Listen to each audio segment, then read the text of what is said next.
It's a wonderful afternoon for Father's Day baseball at Mel Olson Stadium in West Seattle, but the Fish Sticks are taking the day off. In their place, the DubSea Sealslingers will make their first appearance of the summer, taking on the Redmond Dudes here in White Center. Alongside Kyle Sweeney, I'm Angus Trengmo. We wish a happy Father's Day to all the dads watching the broadcast out there from the DubSea Sealslingers. Kyle, this is the second of 5 straight matchups against the Dudes for the Slingers, and they got off on the right foot last night. They definitely did. A beautiful debut for the baby blue jerseys of the Sealslingers that the Fish Sticks put out on their Sunday special. And yesterday, Vaughn Lowe and Jackson Dulé are continuing their hot streak. This is Lowe with his second of 2 doubles yesterday that drove in Noah Kung. Lowe has 6 hits and 7 RBIs in his last 4 games, including that 2-for-3 performance yesterday. And with Gavin George's injury, Lowe's going to take a look to maybe take a stranglehold of that 2-hole position that George's absence will leave. And then Jackson Dulé followed up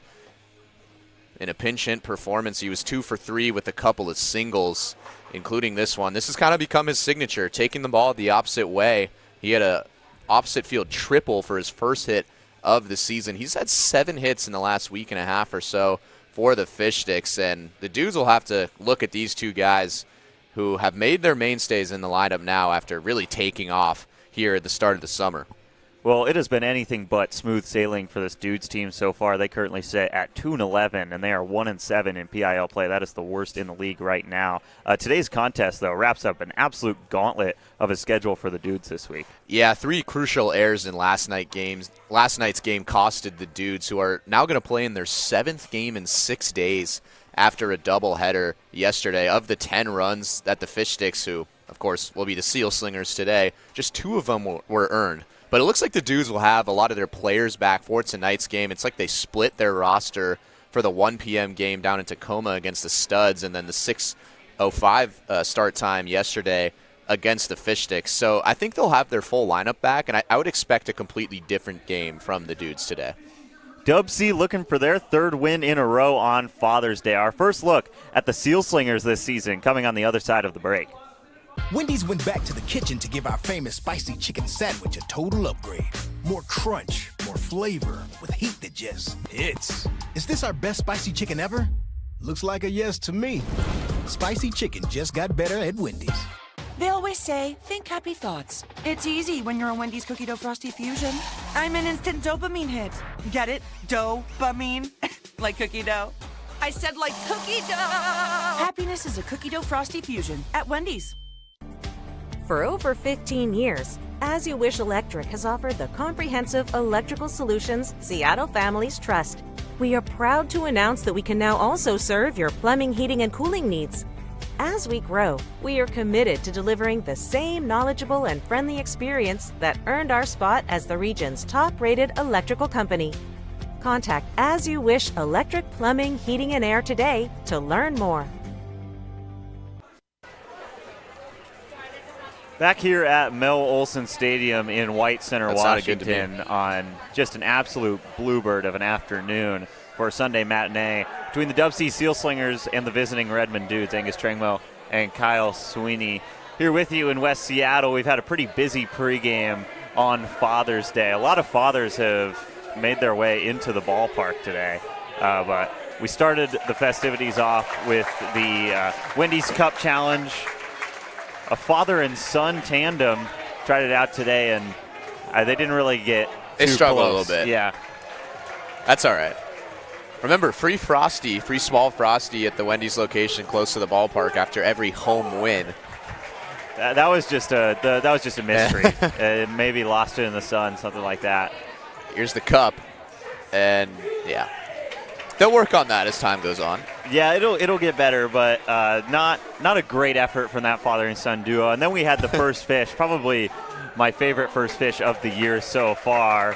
Crispy made his grand entrance as he does, and then Glenn Hampson, father of Sealslingers relief pitcher Zach Hampson, came out and threw the first fish in honor of Father's Day. Glenn is a very nice dude. He gave us a lot of info on Hampson just yesterday when Hampson started against the Dudes, and the throw wasn't great. Zach wasn't able to handle it, but it was a deep throw. A cool moment, and both of those guys are some of the nicest people you'll find at this ballpark. Yeah, Zach is one of the best dudes you'll ever meet. I mean, stays behind, always the last guy that leave the ballpark, always cleaning up trash. Just one of the nicest guys you'll talk to, and Glenn, no different. Today's starting pitcher rolls in on the King County Metro Water Taxi. It's Kenji Bray, going to be a sophomore at the Colorado School of Mines. 3.6 ERA on the season so far, and he will get the work with his battery mate Peyton Barsati. Now it's time for the national anthem, sung today by Paul Klein.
Paul Klein getting us started with the national anthem, and that will be the final national anthem that Sealslingers head coach Elliot Kribbe hears at this ballpark, at least this summer. Kribbe was honored pre-game, came out with his wife and his daughter, and this is the last home game for Elliot Kribbe before he leaves to take the job at the University of Hawaii Hilo down on the island. So a cool moment before the game, and Coach Kribbe, another just really nice guy, treats everyone with respect, and also the winningest head coach in Fish Sticks history. Yeah, Sealslingers. Got the Sealslingers jersey on for his last game. As you mentioned, winningest coach, led them to their first PIL championship last year. We wish all the best for him down there in paradise, and a happy Father's Day to him as well. Kind of a new look lineup for the Dudes. They've got their full roster in White Center today. Adam Al-Harbi will lead things off out in left. Then it's Julian Unai and Teo Parala at the 2 and 3. Both of those guys were great last night. Then Indy Anderson batting cleanup in the designated hitter spot. Lucas Coma batting 5th. Austin Andressen is out in right field batting 6th. And then it's Brody Jehagan at 3rd, hitting 7th. Marwin Yu is behind the plate, hitting 8th. Gabe Pham hitting 9th. And then there will be an extra hitter today, something we don't see a lot of in PIL play. Griffin Potter will be the EH batting 10th for the Dudes. And they will face Kenji Bray, the right-hander out of the Colorado School of Mines. Yeah, his third appearance for Bray, 5 innings, just a couple earned runs. Does have 4 walks, but 6 strikeouts as well. So 2.8 ERA to start things off. Been a pretty good summer after he struggled a little bit at the School of Mines last year, and to be fair, the rest of the staff did as well. First appearance came on June 9th against the Blackfins. He struggled a little bit, let up 5 hits in 3 innings, but only 1 earned, and then 1 earned on June 15th. The only earned run that the team gave up against the Honkers, which turned out to be a 16-1 demolishing. Teo Parala, a bit of added juice for the fans here at today's Sealslingers game. He will be the Dick's Burger batter. If Parala strikes out at any point, it is discounted burgers here at the Friar, so high stakes whenever Parala comes up. But Unai and Parala both had great days and were just impossible outs. Yeah, it's a tough guy to make as the burger batter after going 3 for 3 yesterday and reaching base all 5 times. But $2 off coupon for Dick's Burgers, the beloved burger spot down here in Seattle. So it will be Adam Al-Harbi getting things started. First pitch from Bray, fastball in there for strike 1, and we are underway on a beautiful Sunday afternoon. Yeah, Bray showing off the higher velocity, one of the highest on the Slingers roster. looking to continue his nice start to the summer. Arhalby into right field. Well struck, but Noah Benedict camps under it. And there's one out for the Sealslingers. Again, fantastic jerseys that the Slingers got on today. I'm a sucker for baby blue jerseys. This is the first we'll see of them this season, but new hats, new jerseys, everything just looks fantastic. So now Julian Unai, who we became very familiar with last night, had a really nice day at the plate, 2 for 4, including a homer that he just launched on a line opposite field over the left field fence. Wind is blowing that direction, not as hard today as it was last night, as Bray, 3 pitches and 3 strikes so far. Yeah, it's a great start for Bray to get ahead in counts. 4 walks in the 5 innings that he's pitched. It's really crucial for him to get those first pitch strikes, and he's on a nice start. One coming to Unai. First off speed we've seen from Kenji Bray, and it's in there once again. Yeah, Unai was 2 for 3 with a couple of runs on Friday, and then 2 for 4. And as you mentioned, that solo shot, he's also just wreaks havoc on the base paths as well. He had a couple stolen bases yesterday and scored both times he was on. 0-2 coming to Julian Unai. 4 pitches and 4 strikes for Kenji Bray so far. The 5th is fouled off. Unai going to be a sophomore up at Everett Community College. Had a big freshman year, hit .309 and drove in 34 runs in 54 games as a freshman. So showed up and showed out in his first year. And is batting second, kind of a mainstay at the top of this Dudes lineup so far this season. Second 0-2 coming from Bray, and that misses up the first ball for Kenji Bray today. Yeah, won't see a lot of breaking balls for Bray compared to that high-velocity fastball. The fastball has been working for him so far, and this is a tough out in Unai, who made some loud contact yesterday. 1-2 coming from Bray. He goes off speed. Unai a little bit ahead, and we will do 1-2 again. Bray went back to the off speed, which I just said he doesn't go back too often. Looked like Unai was kind of sitting on it that time. Fortunate for Bray, he was a little early. Took a fastball opposite field for a home run yesterday. 1-2, that one slips out of the hand early, and count evens out. 2 balls and 2 strikes. Perala on deck, and then Indy Anderson following him. So once again, a really good middle of the order for this Dudes lineup. 2-2, Unai picking up right where he left off last night, just will not go away.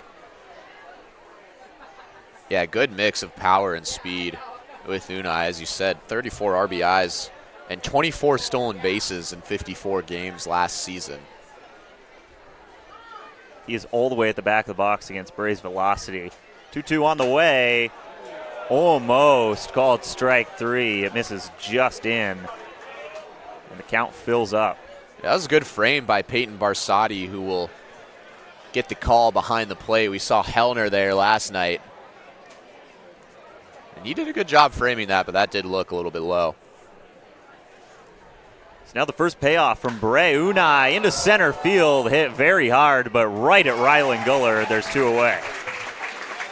Yeah, 2 balls that have been hit pretty hard, and that's what's going to happen if you square up any piece of that fastball from Kenji Bray. But he's been slinging strikes in there for the Slingers so far, and it's come with success. But again, this is another tough out in Teo Perala coming up. So the Dick's Burger batter, Teo Perala, will step up. Again, if Perala strikes out at any point in this game, it is discounted burgers over at Fresh Catch. Bray misses for ball 1. First time out. Perala is going to be a tough strikeout, though, maybe the toughest in the entire lineup. He's been swinging the bat really well as of late. Went 3 for 3 yesterday against the Fish Sticks. The Sealslingers looking to contain him a little bit better today. Perala ahead 2-0 early. And he's 5 for his last 6. Has 3 combined walks in his last 2 games as well. Had 3 RBIs on Friday in the 10-6 loss to the Merchants. So swinging the bat really well. 2-0, Perala fouls it back towards our press box. Also a cool note, he is going to the University of Hawaii at Hilo, where Coach Kribbe will be joining him pretty shortly. Those two had an extended conversation after yesterday's game, trying to get to know each other a little bit. And Kirby's got to like what he's been seeing with Perala, especially after last night. Yeah, a bit of added pressure for Perala, and he has been great so far at the Friar. Bray misses up 3-1. Indy Anderson is on deck. Anderson also had a good day yesterday. A couple hits before being pitch hit. Drove in a run as well in the first inning off Zach Hampson. Perala thought about going, able to hold up, and it's ball 4. So the discounted burgers will have to wait as Perala reaches base. Yeah, he's now reached base all 6 times against the Fish Sticks and now the Seal Slingers in the last 2 games. An incredibly tough out. Batting at the 3-hole today. It's now Indy Anderson, a future first-team All-Namer here in the Fish Sticks broadcast. With a runner on first and 2 down in the first inning. The Dudes were able to plate 2 in the opening frame yesterday, but couldn't build on that momentum. Turned out to be a 10-5 win for the Fish Sticks. Now the Seal Slingers looking to give DubSea their 3rd win in a row. This team has been playing a lot better as of late. Bray is ahead 0-2. Yeah, they're going to continue to play well if Bray can continue to punch the strike zone. A really good job to get that fastball in there for a first pitch strike after walking Perala. And Anderson reached base both times yesterday with a walk and an RBI single. 0-2 coming to Anderson, misses in. Ball 1. Lucas Coma is on deck for the Dudes, and he had a good day as well. Drove in a run in that same first inning. This 2 through 5 in the lineup that we saw yesterday was really dangerous all night, and Bray looking to neutralize them here. 1-2 to Anderson into right field. Another well-hit ball, but easy play for Noah Benedict. Scoreless inning for Kenji Bray, and the Seal Slingers will get their first chance with the bats after the break. For over 15 years, As You Wish Electric has offered the comprehensive electrical solutions Seattle families trust. We are proud to announce that we can now also serve your plumbing, heating, and cooling needs. As we grow, we are committed to delivering the same knowledgeable and friendly experience that earned our spot as the region's top-rated electrical company. Contact As You Wish Electric Plumbing, Heating, and Air today to learn more. Once upon a home, in a Seattle bungalow, the Huffs searched on Thumbtack to find their next pro. Now the job is all done, and the table is set. The hot dogs taste better on their fancy new deck. Start your home story on Thumbtack. Seal Slingers get their first chance at the plate in the bottom of the first. Kenji Bray keeps the Dudes at a donut in the top of the first. If we take a look at the upcoming schedule, the Fish Sticks will make their return next Thursday, the 25th, against this very same Redmond Dudes team on $3 Thursday. First pitch at 6:35. And then Friday, a makeup game for some issues in the ballpark that forced a cancellation on the 13th. That was last Saturday. That will also be against the Dudes at 6:35. And then Saturday, a 6:05 first pitch against Bomb Bat. All of those games will be broadcasted right here on the Fish Sticks Network if you can't make it out to West Seattle. Lineup for the Seal Slingers today will be Rylan Gullard leading off and out in center field. And then Vaughn Lowe for the second day in a row in the 2-hole. Then Braden Bartholomew playing third and hitting third. Luke Parker, the DH, in the cleanup spot. Jackson Dulé hitting fifth.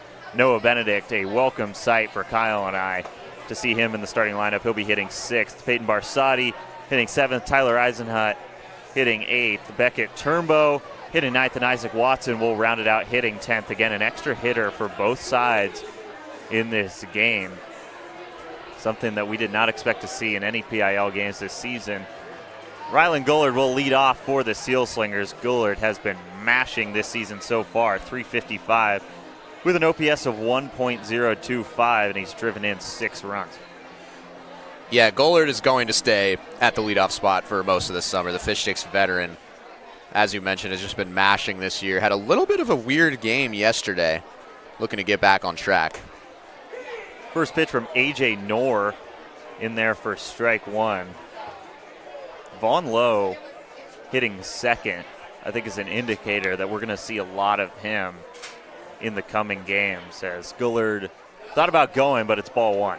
Yeah, with that torn hamstring that Gavin George suffered on Friday, that's a huge hit to this lineup. He was leading the team in OPS and had a home run in the season opener, a lot of speed as well. So that's a big dent in the lineup.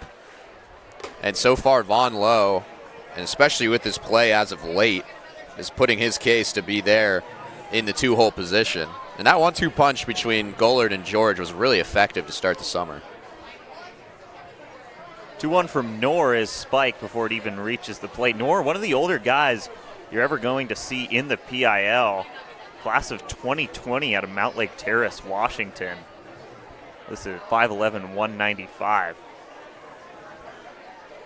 Went to Kings High School, same high school as Corey Kispert, Gonzaga legend. Let's go. 3-1 to Gullard, fouled back into the net. Count is full. Love that you threw that in there. Corey Kispert is a Gonzaga legend. One of the most underrated snipers in the entirety of college basketball. Yeah, still doing it in the NBA too, down in Atlanta. Payoff coming, Gullard over to the neighboring baseball field. He stays alive. This is a very different at-bat than his first at-bat yesterday. He had an infield single on the first pitch he saw, and now a deep count working A.J. Knorr to start out the game. Gullard making Knorr work. The second 3-2, Gullard chases after the off-speed, and that's a big strikeout to get Knorr's day started. Yeah, pretty big velocity difference between the fastball and the off-speed for Knorr. Gullard a really tough out. Doesn't strike out often, just way in front. Got a little greedy there on the 3-2. But that'll bring up probably the hottest hitter on this team in Vaughn Lowe. Yeah, after starting hitless in his first 6 at-bats, Vaughn Lowe's average is up to 333, an OPS of 900. He's driven in 7 runs. That's tied for second on the Sealslingers this season. First pitch he sees, he's behind the fastball for strike one. Yeah, good command from Knorr early on, but a couple of doubles, including that RBI double that we highlighted in the opening for Lowe. He just hits balls hard into the outfield. Haven't seen a huge power display from him so far, but over the last couple of games, I mean, tied for the team lead with 7 RBIs already, and that's just in the past couple. Knorr hit a spot in the 0-1. Now it's 0-2 to Vaughn Lowe. Late to the fastball, and he stays alive right into the net. Braden Bartholomew is on deck. Bartholomew has been in a slump of sorts at the beginning of this season, but it seems like he's going to break through, and he's just been a mainstay as Lowe. That might get down out in right center. Tough play. The diving catch. Austin Enderson all over it, and there's 2 away. Nice play. Yeah, it seemed like that was going to get down there in the opening in the outfield. Enderson is a guy we didn't see yesterday. He played down in Tacoma against the Studs. Fantastic play. You judge that one, get down in the thick grass in the outfield and make out number 2. So 2 great outs for Knorr for 2 hot hitters in Gullard and Lowe. That is exactly what the Dudes defense needs to see. This is a defense that has struggled in recent games. 5 errors against the Honkers on Friday, or excuse me, the Merchants, and then 3 more against the Fish Sticks last night. Bartholomew ahead 2-0 early. Yeah, Bartholomew yesterday was 0 for 3. He's 0 for his last 11 from the plate now, but sent one that carried and hit the gazebo deep out there in left field. It would have gone out by at least 20 feet. And then has sent a couple long fly balls. 2-0 Bartholomew wanted to reach out there again, but he fouls it back into the parking lot. Yeah, guy again hit over 300 in 45 games last year at the collegiate level. Also has a great glove at first base. We've seen some fantastic plays just this weekend from him. Going to be a sophomore at Southeastern University, the Fire, down in Florida. He's ahead 3-1. So interesting to me that we have 2 guys from Southeastern University on this team. Finn Still one of the better bullpen arms so far this summer for the Slingers. Also plays for the Fire. 3-1 Bartholomew roped into left field. It's just been that kind of summer so far for Bartholomew. That is right at Al Harvey for out number 3. So A.J. Knorr goes 1-2-3, and the Slingers and Dudes are even at 0 after 1. Yeah, that's a tough one for Bartholomew. He connected really well on that ball, and that's what we've been seeing over the last couple of games. It's just been super unlucky for him. I would not be surprised if in any of the upcoming games or even later in this game he starts to turn the corner, because he's really been turning on baseballs as of late, and we expect that to become the norm. As it's T-shirt fever here in the Friar. Kyle, first inning down. We're still at 0-0 between these two sides. What are your keys to the game going down the stretch in this one?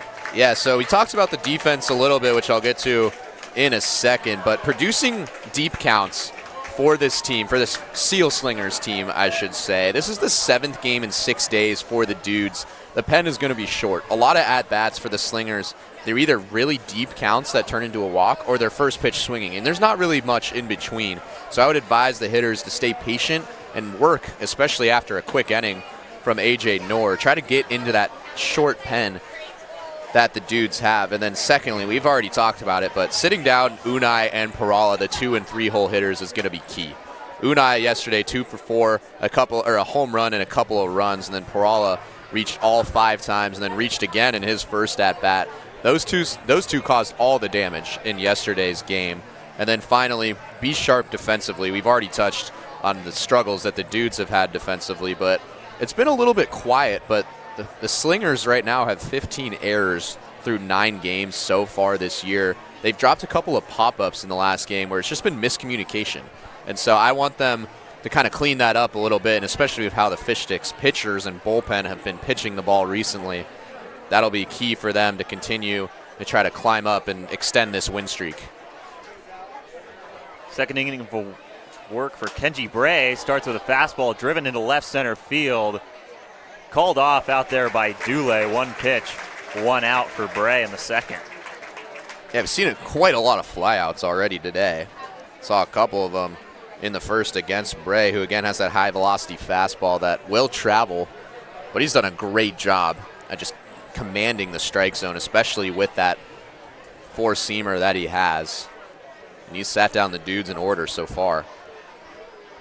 Austin Enderson, who had a web gem in the bottom of the first, now comes up and watches ball 1 to get his day at the plate going. Yeah, other than that walk, I should say, to Parala, Braves look sharp. 1-0 in there for strike 1. We haven't seen an outing from Bray like this yet, where he's able to just live in the zone, and this is a welcome sight for number 18 on the mound so far. 1-1, Anderson. The net wasn't there. That was probably going to hit our monitor up here. It's strike 2. Yeah, Bray was the guy who saw his ERA north of 12 last year in 21 appearances. Again, really the entire pitching staff struggled for Mines last season. But so far this summer, we've seen that fastball really working in the zone, and hitters haven't really come around to it. 1-2, Anderson fouls it off down the first base line. I mean,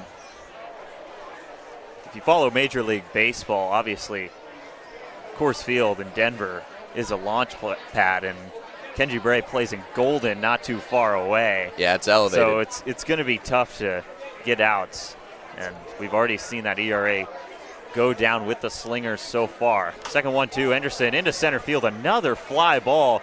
Pretty tough play for Gullard. He slides and make the catch. Smooth from Rylan Gullard for out number 2. Yeah, Gullard, we've talked about his stuff at the plate, but this weekend we saw a deep one that he caught at the wall on Thursday, and this is not an easy play. Gullard's got a lot of speed, charging in, great read on the ball, and a sliding grab, almost slid into Tyler Eisenhut there, the second baseman, but just such an impressive player all around. Another great play in center field. Bertie Gohagen comes up with 2 down and nobody on. We saw a little bit of Gohagen yesterday. He pinch hit for Indy Anderson. Another weird number in this team, 76. you're not going to see a lot of baseball players wearing some of the numbers on this dude's roster as Bray fires in strike one. A patriotic number, nonetheless. Yeah, I mean, this is the year to be wearing number 76, I think. Maybe it's just Leo Rivas. 1-1, hot shot down the third base line, but foul. Saves the ice chest over there with the net. Again, Bray, after falling behind 1-0, continues to just pound the strike zone with that fastball and off speed, the two pitches we've seen so far. Doing a great job with it. 1-2, grounded over to Isaac Watson right off his wrist. Almost bounces into the ice chest. Gohagen thinking about two. Throw in from Dule, not on target. Heads up base running from Brody Gohagen, and a runner is in scoring position for the Redmond Dudes. Yeah, I was just about to say if Watson was going to make that play. We've seen some fantastic plays from Watson over at third base. That one was hit really hard and just a tough bounce off of this turf. If you take another look, that bounce right there, just hard to gauge. The turf is really hard in that part of the infield as well. A nice heads-up base running by Gohagen to get to second base. So that could be a big error. And just as I was talking about the defensive errors, this could lead to a run, especially with the Dudes back to full strength. Marwin Yu will come up for the Dudes. He watches strike one. Yu, a pretty cool story. He played for the Chinese Taipei team at the U18 Baseball World Cup in 2025. So pretty good experience to have before you even turn 18. Yeah, making the long journey to Seattle. Yu was 1 for 4 yesterday. Again, played down in Tacoma against the Studs. As a part of this doubleheader that the Dudes had yesterday. He was DHing and he led off. So a little bit different today as he's behind the plate and hitting 8-hole. Yu in a spot to maybe bring in the first run of the game for either side with a base hit. Bray misses up, ball 2. For those of you keeping track at home, that ball to Watson was ruled as an E5. So still no hits given up by Kenji Bray today. Just a walk and an error. Turnbow dancing over at second. Yu fouls it back. Fastball is working so far for Bray as the count is even. Yeah, there's been some loud contact, some deep flyouts. Saw a great play from Gollard coming in earlier this inning. But right now, not a full square up of the fastball from the Dudes so far.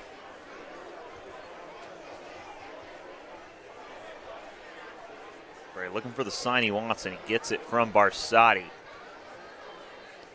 Gohagen over at second after the error. Long look, now the 2-2 misses up. Yeah, it's an important pitch for Bray. Coach Kribbe wanted him to go 3 innings. He doesn't want to hire his pitch count. Headed back, creeping towards the top of the order, which got all the damage done yesterday. And these are some new bats that the Slingers didn't get to see yesterday. Gabe Pham, who led off yesterday, is on deck for the Dudes if Yu reaches. Bray slings in the 3-2. Foul down the left field line. There is some playable land over there. Dule gave it a good run, but it sneaks out of play. We'll have to redo the 3-2. Yeah, this might be the speediest outfield that the Fish Sticks or the Slingers could possibly put out there with Dule, sub 760 speed out there and left. We've seen what Rylan Gollard can do. He has 4 stolen bases this year out in the center, and then Noah Benedict, who might be the speediest of the 3. We just haven't seen it this year. Bray back to second. Just keeping Gohagen on his toes over there. Really nice decision by Gohagen to get him in a scoring position after the ball got by Isaac Watson and just settled in the outfield grass. Bray looking to avoid putting a second runner on in the second inning. 3-2, and it misses out. Good AB from Marwin Yu. The Dudes continue to threaten in the second. Yeah, I think some of that credit can go to Gohagen, who reached after that error. Bray should have been out of the inning a couple of batters ago, but he was dancing a lot over there at second base. We saw a couple double steals yesterday. And he kind of took the attention away from Marwin Yu, who was at the plate. I think Bray is just going to focus on Pham now, the batter with 2 gone, and try to get him. Gabe Pham, not his best work in the leadoff spot yesterday. He's held without a hit, and the first pitch is a strike from Kenji Bray. Yeah, huge to get that first pitch strike. Pham did have a great play, an outfield assist that saved a run early in the game yesterday. Really skilled center fielder. Gohagen on second and Yu on first. Some production from the back end of the Dudes lineup, something we did not see last night as Bray. This is way out, and it's ball 1. Yeah, the force out there now with the walk to Yu.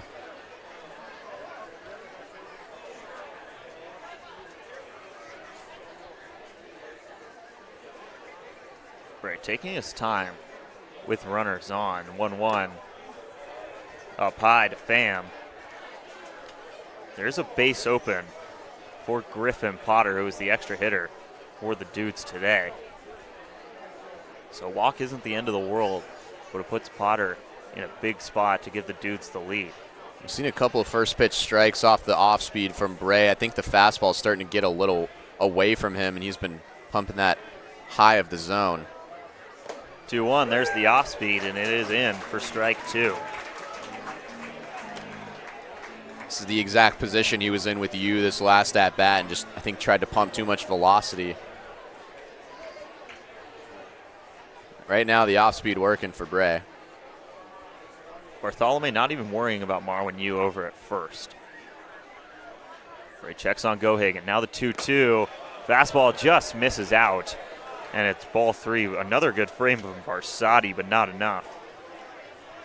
Yeah, Barsati with more experience behind the plate has had more success not only framing but keeping the ball in front of him. We've seen a couple of pass balls from Evan Hellner behind the dish, who's having a fantastic start to the summer at the plate.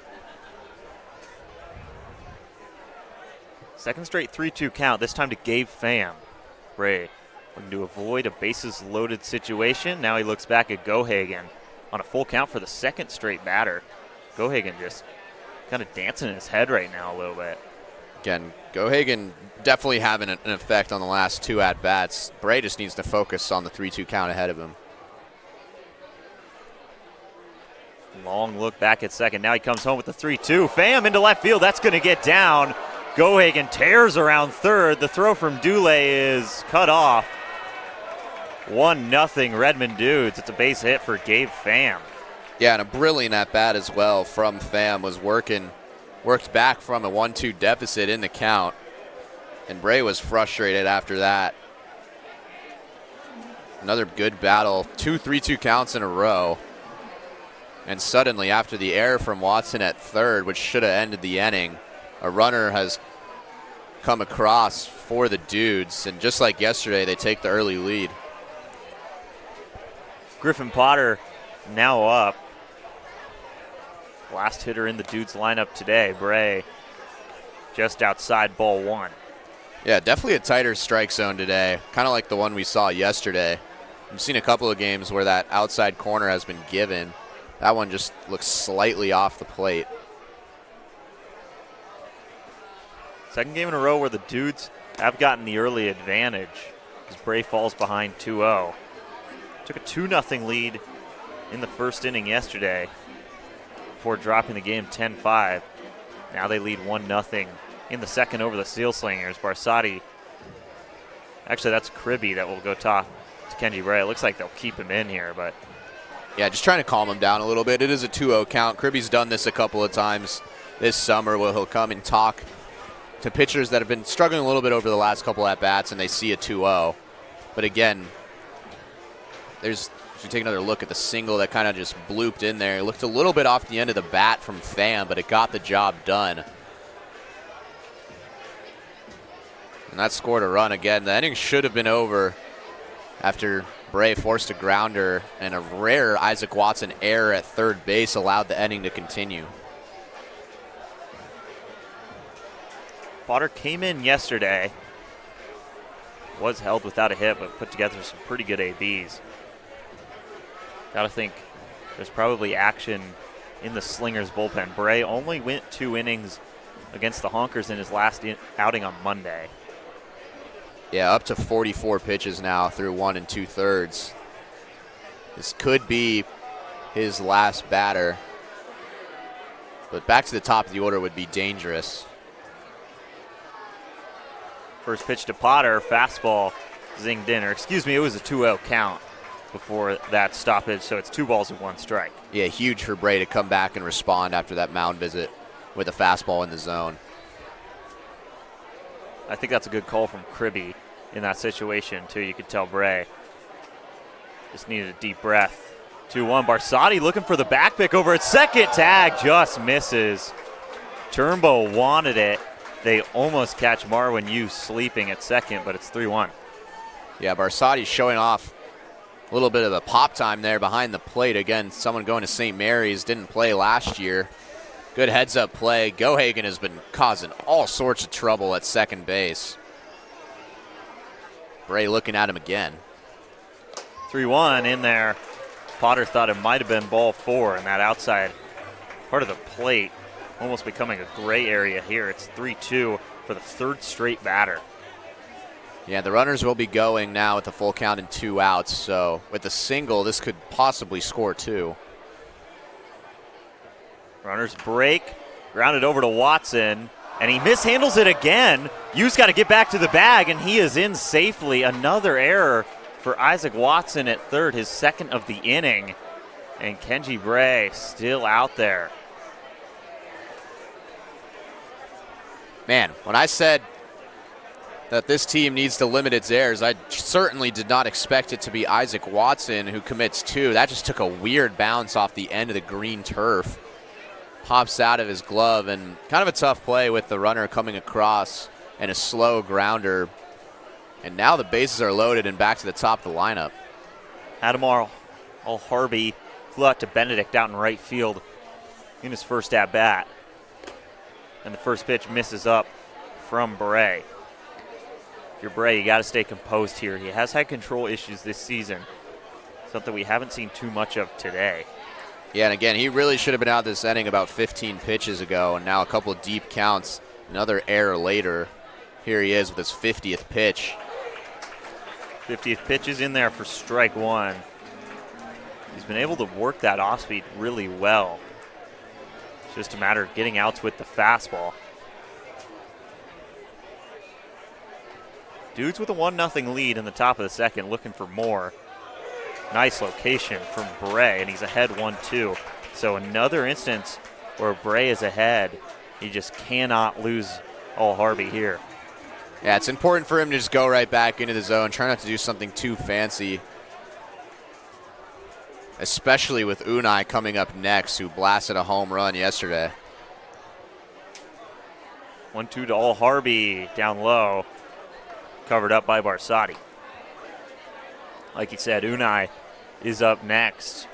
Seems to get good contact on any ball he gets his bat on. And then it would be Perala after that. So we're getting back to the dangerous part of the Dudes lineup here. 2-2 coming from Bray. Nods, fires, and Harvey ahead of it over towards the Dudes dugout. Yeah, really give credit to the Dudes lineup right now. 4 straight losses, coming in at 2-11. Came in with 2 outs and nobody on, and then after that error from Watson have fully taken advantage. They've just been a tough out right now, and they refuse to go away on at-bats. Bray has gotten to 2 strikes on 6 straight hitters. Harvey will not go away. He's only gotten 1 of those hitters out. It was Austin Enderson, who made Gullard like a sliding catch out in shallow center field. Since then, it's been error, walk, single, error. Now Harvey keeping the 2nd inning alive with a couple foul balls. The 3rd straight 2-2 pitch coming from Bray. Way high. Count fills up. Yeah, and this is Bray is just maybe getting a little rattled. Yeah, I was just going to say it's so frustrating as a pitcher to continuously put your best pitches forward and hitters just foul them off. Those are 3 great pitches in a row that how Harvey was just able to foul off and stay in the count, and now bases loaded. Another full count. The runners will be moving on the base paths. A ball scores a run, and a strike ends the second inning. Full count coming from Bray. Fastball and all Harvey. Another foul ball. This is turning into a marathon inning now for Kenji Bray. 37 pitches in the second inning. Whew. You got to think this is his last inning, no matter what. Second 3-2. All Harvey refusing to die here. Runners go, and the 3-2 is down low. The Dudes will take a 2-0 lead. What an at-bat from Adam All Harvey. Yeah, this is impressive stuff from the Dudes. 3 straight times they've gone to full counts. 3 straight times Bray was ahead in the counts. And all of the base runners will get aboard in a 2-run lead for the Dudes. And Bray, after 2 errors from Isaac Watson, is going to have his night end. Just a tough one for Bray. It looks like Watson will head to the dugout as well, as we've got an early pitching change for the Seal Slingers. Cole Nupfer will come in relief after the break. You ever wonder how Crispy gets to the fryer for games? He uses King County Metro's Rapid Ride H-Line.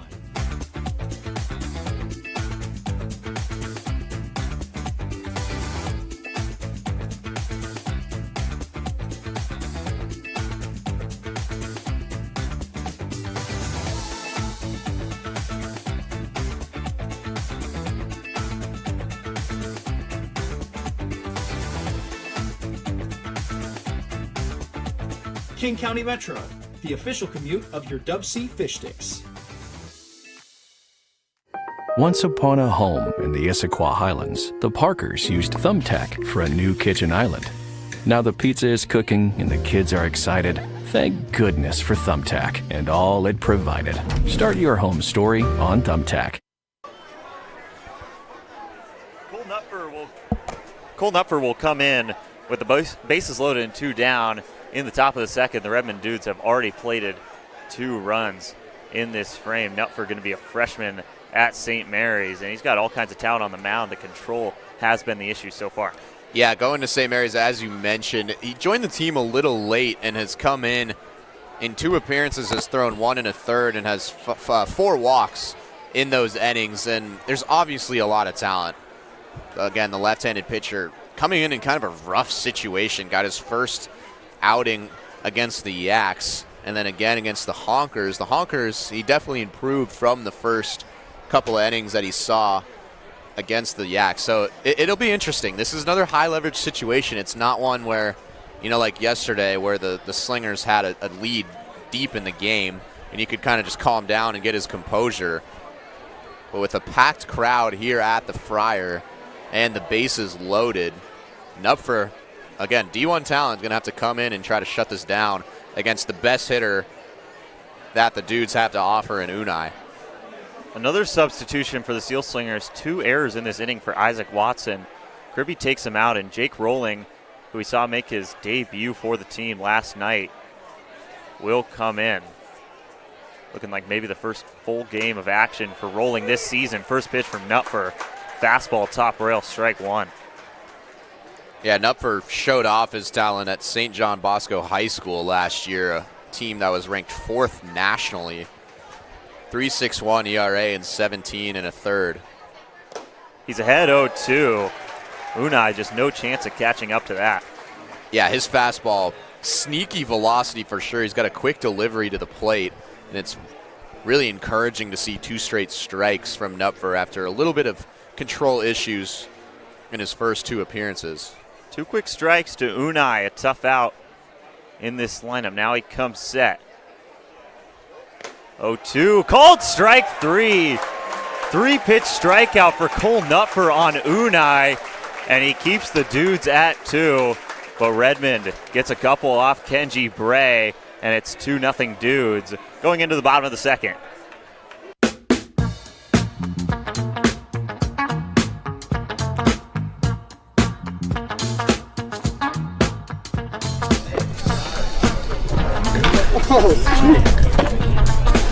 Thanks, Crispy.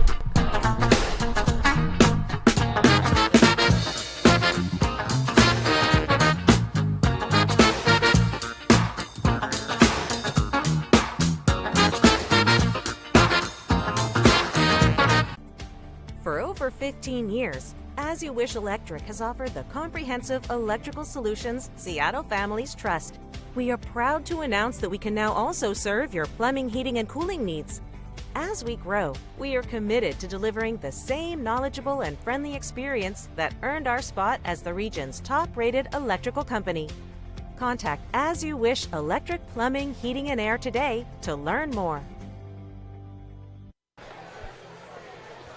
Just a packed house on Father's Day here at the Friar. It is beautiful baseball weather, and you can see a lot of fathers and children out here today. Really a good dynamic of fans.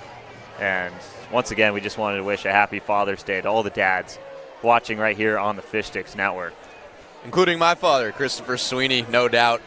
Maybe split screening both this and the U.S. Open out there in the Hamptons at Shinnecock Hills right now. Yeah, Christopher Sweeney and Greg Trengmo, the two dads that make this play-by-play booth happen. Oh, yeah. Big shouts to them. Love you, Dad. Go Twins. My dad's a Twins fan. They're starting to play a little better. First pitch to Luke Parker in there for strike one. A.J. Knorr had a great first inning, and he picks up where he left off. With first pitch, strike to Parker. Second pitch, almost got a chase out of him, but it's ball one. Parker looking for the fences on most swings. He's hitting 217 so far this year. 1-1, popped high in the air, and it'll go into foul territory. Strike two. Yeah, Knorr's really been so efficient. I mean, he got a massive break between that long top of the inning and now in the bottom of the second. 1-2 to Parker. Pitch goes awry. Good coverage from Yu, who scored a run in the top of the second inning.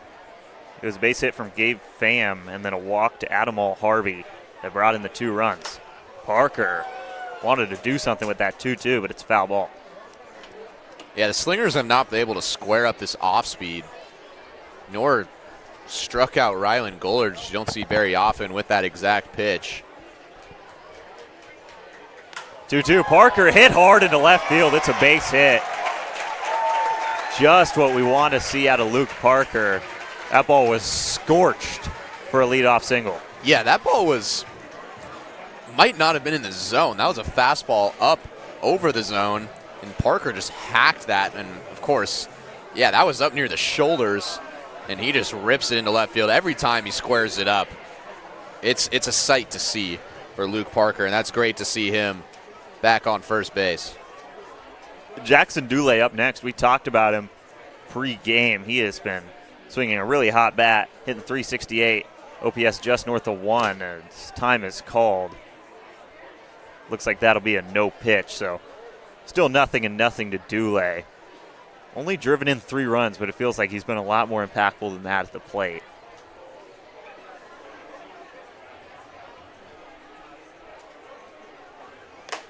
First pitch, blow by from Knorr for strike one. Parker, not the speediest guy on the team, but is ready to go over at first. Yeah, we highlighted it in the opening, but Dule kind of broke out with a 3-for-4, 2 RBI game on Monday earlier this week against the Honkers.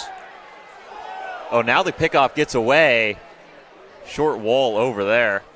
That might be out of play. I think our on-field host was the one that picked that up, so that should be out of play, and it is. So Luke Parker will get the bag. I don't think A.J. Knorr liked that.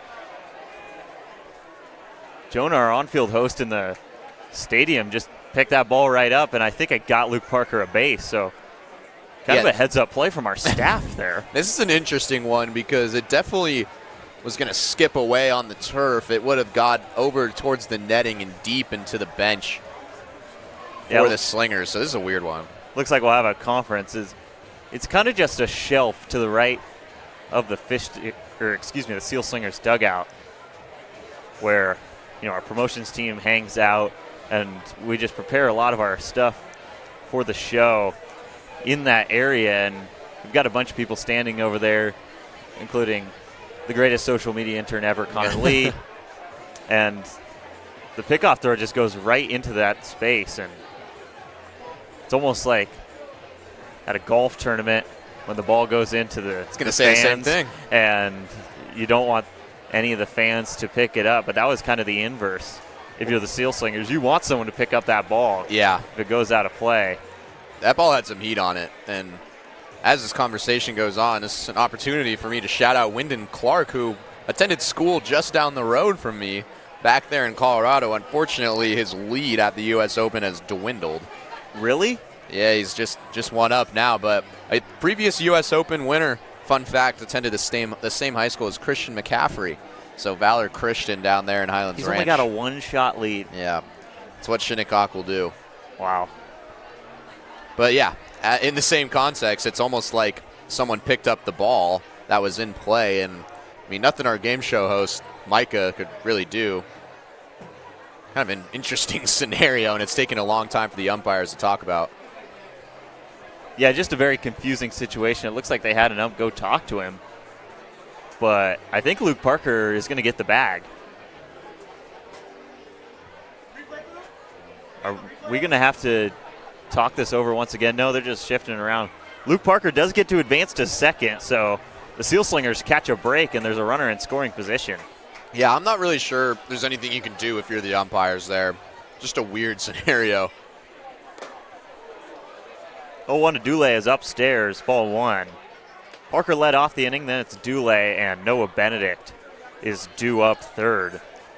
So really good piece of this lineup for the Slingers in the second.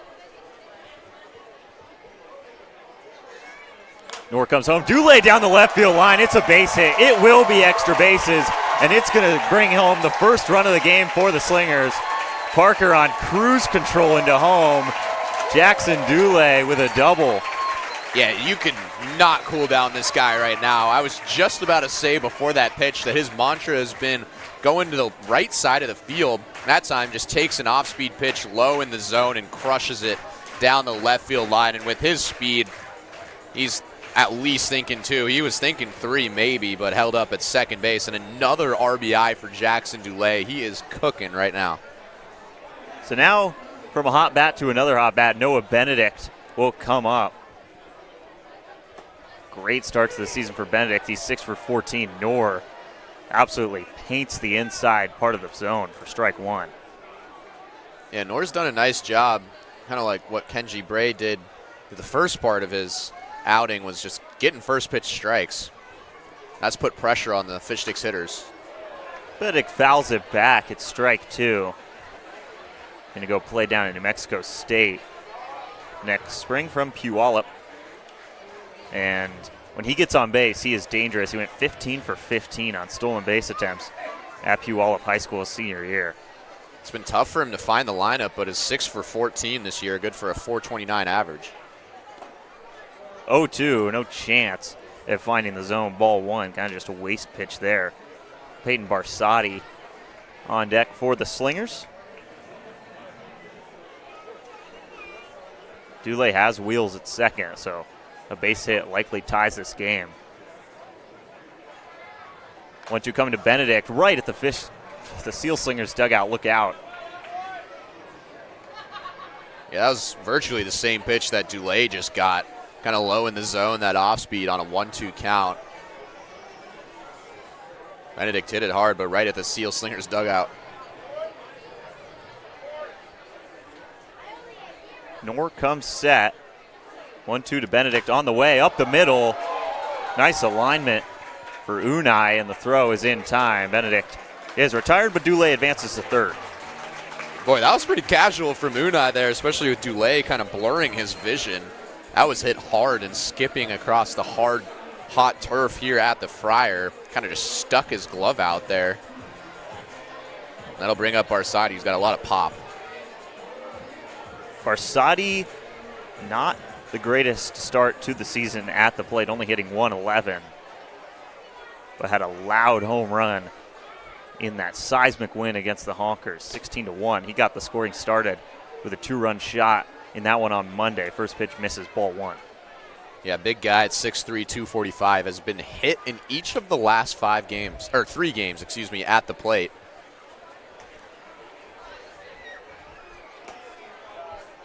The ball magnet watches ball 2. Was talking to him after the game on Friday, that 7-1 win over the Studs, and he was just like, he just shrugged it off and said, well, he's a big target as well. He kind of crowds the plate in a pretty menacing pop. 2-0 in there. Strike 1 from Noor. Also had a hysterical hit on Friday, a ball that was grounded to third base and just popped straight back to the pitcher's mound. A little bit of stroke of luck, so maybe that's what he can use to build momentum. Barsotti into center field, hit really deep, but Gabe Pham can't make the play. It's off his mitt. Barsotti tears around second. He will stay there. I think that'll go down as an E8, but it brings in a run either way, and we are tied. Yeah, that was hit deep, and the wind, which is blowing out towards the outfield and towards the houses past the fence, might have helped Peyton Barsotti there. Pham, we were talking about how good he was out in center field, but another error that's going to cost the Dudes a run. We talked about it, 3 errors yesterday. Take another look. This ball just kept carrying, and Pham couldn't really get a read on it. So Dulé will score after the RBI double, and we're all tied up. Looks like it was ruled as a hit here in the stadium, so an RBI double for Barsotti. Now Tyler Eisenhut watches ball 1 go by. Yeah, Eisenhut consistently getting starts now at second base and living towards the bottom of this lineup, but we've been impressed by his at-bats so far this season. Brought in a couple runs. He shows bunt. Fouls that off. It hit him, but he was still in the box, so he'll have to return. It's 1 ball, 1 strike.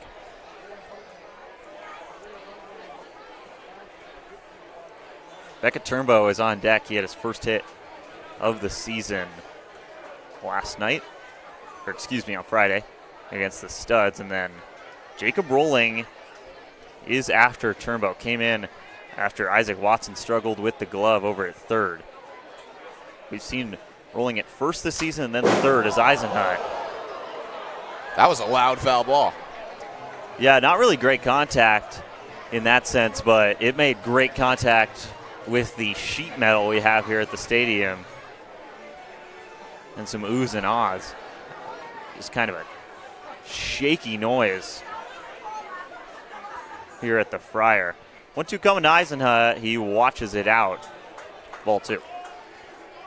Yeah, great plate discipline from Eisenhut, who has 4 walks this season. Just a couple of hits, but every time he gets contact, it's a hard hit ball. Again, kind of returning to his first action after knee dislocation last year. Pitch in from Noor. Eisenhut almost loops it into right field, but it is in foul territory. Eisenhut going to be a junior down at Linfield University, college teammates with Rylan Gullard and Zach Hampson. So the Linfield to Sealslingers pipeline, very strong, as those are 3 big contributions to this team so far this season. Barsotti breaks for third. Eisenhut swings and misses at strike 3, but the big catcher, Peyton Barsotti, nabs a bag. Well, this is interesting. So strike 3 will definitely be called, but behind the plate, you actually hit the umpire. Well, now we're going to see. It looked like he signaled that Barsotti would have to go back to second base. Maybe umpire interference, which you don't see often. Yeah, Barsotti's going to take the walk back to second. You can see Barsotti, big smile on his face. He wanted the bag. That would have been his second steal of the year. Wow, barely clipped a piece. But yeah, that's not something you see very often, is you got a piece of the umpire. Beckett Turnbow just getting an explanation, and now he will step in. 1 for 11 on the season, but obviously has talent at the plate. He finished top 10 in all of 4A Washington baseball in homers, slugging, and runs batted in. And that's to the left side of the infield. Really nice play from Unai, and the throw beats Turnbow. Oh my goodness, Julian Unai. The backhand and the throw running away from the bag. The Dudes get out of it. But through 2, it is 2-2 at the fry. Let's get another look at that. Yeah, this is an incredible play. On all facets, Unai, I mean, Turnbow's got a lot of speed. Unai fielding that, going towards his right side and kind of just jeter through it. It did 3-hop, but man, what a play in the field to end the inning. So Cole Nupfer will come back out for the third, and that's one of the best at-bats I've seen from any pitcher this season to finish off the top of the second against Unai. 3-pitch strikeout as the Dick's Burger Challenge commences down the baselines here. Obviously, Dick's, an integral part of Seattle culture, just some great burgers. My mom is very happy watching at home. And they really are. Like it's kind of like the in and out of Seattle a little bit. When you come here to the city, you have to get a Dick's Burger. It's essential. Third base line in the lead as the lettuce is placed. This is one that we haven't seen this year. This is fun. It's really good straight line speed over at the third base line, but I think the difference is going to be how fast you can get yourself into that bun costume that they've got. Is he going to lay on top? Yeah, there's a guy in that bottom bun. Yeah, is he gonna fully immerse himself on top? I think he's got to. Well, here we go. This is going to hurt the dude at the bottom. Oh, no, that's wrong. He went the wrong way. Oh, no. There's a chance at first. He can't get out. He's stuck. Oh, my goodness. Oh, no. That's just a lapse. That is just a lapse in judgment in the Burger Challenge. A fourth quarter collapse down the third base line. It's like Wyndham Clark. Put the bun on the wrong way. Oh, man. Yeah, maybe he just got his wires crossed and thought the bun was facing the other way. I don't know how you operate that, though, man. That hurts. That just hurt to watch, I'm going to be honest. Not something you see very often. Maybe he thought it was a Big Mac or something, that there's more there was ingredients. more to come. That's great, though. That can't happen. I think we need to get the burger run back. Speaking of which, the Dick's Burger batter is now up, and he's down 0-1. If Nupfer strikes out Perala here, it is a great deal on burgers here at the stadium. Dick's Burgers, to be clear. 0-1 to Perala, popped up, and it should go foul, so we're 1 strike away. And 5 pitches, 5 strikes for Cole Nupfer against Unai and Perala so far. Yeah, he really impressed me coming in, sat down Unai in 3 straight pitches, which is an incredibly tough feat against a guy who has been killing the Slingers so far in the first 2 meetings. And now Perala, who's 1 strike away from getting coupons for the fans. 0-2 for Burgers, misses outside. Nupfer still yet to give up a hit this season. 4 strikeouts but 4 walks. And that has led to a couple earned runs. 1-2, that is way up and out, ball 2. That one just slipped out of the hand. Well, this is Teo Perala proving why he's such a tough out. Has reached base all 6 times he's been up, combining last night and so far today. 2-2, almost offered at it, but the count fills up. I think that's a good pitch from Nupfer there, just Perala doesn't offer. Yeah, this would be his 2nd walk in as many at-bats today, and his 3rd walk going back to yesterday. If he's able to come back in the count. It was a big pitch for Nupfer. Big pitch for Burgers as well. The 3-2. Strike 3, Dick's Burgers. It is discounted burgers at the stadium, and Cole Nupfer strikes out Unai and Perala to start his outing. Yeah, those were the 2 guys I highlighted in the keys to the game. They absolutely killed the Fish Sticks yesterday, and Nupfer showing off why he's a D1 talent coming out of St. John Bosco, and sits them both down. Now it's Indy Anderson, flew out to Benedict in right field in the first inning. Nupfer starts him off with a strike. Yeah, completely dialed in now, going at his own tempo and firing strikes.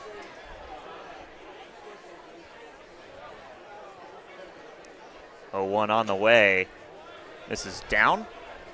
I do think Knupfer enjoys having Peyton Barsotti behind the plate. Seems to be a good connection. His scoreless outing against the Honkers, he had Barsotti back there as well. That's 1-1, gets Anderson to chase. Yeah, pumped a couple of fastballs, struck out Perala on the fastball and goes to the off speed there, completely off balance as Indy Anderson. This would be 3 straight strikeouts against the part of the order that did all the damage yesterday. Knupfer's ready to go, and the 1-2 to Anderson, just up. Another good frame from Barsotti, but it's 2-2. Yeah, it's pretty cool to see the St. Mary's tandem going at it right now for the Slingers. Gale to Gale here on the 2-2. Anderson chases 3 straight strikeouts to start the day for Cole Knupfer. Yeah, this is impressive. This is a freshman, an incoming freshman coming in and sitting down such a tough part of the lineup. Again, goes to the off speed. This time Anderson whiffs low. A ball that almost hit the plate. And Cole Knupfer making his name known here in relief.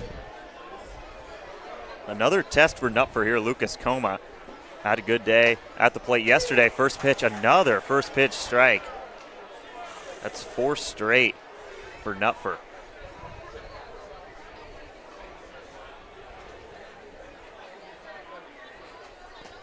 Oh, 1 spiked.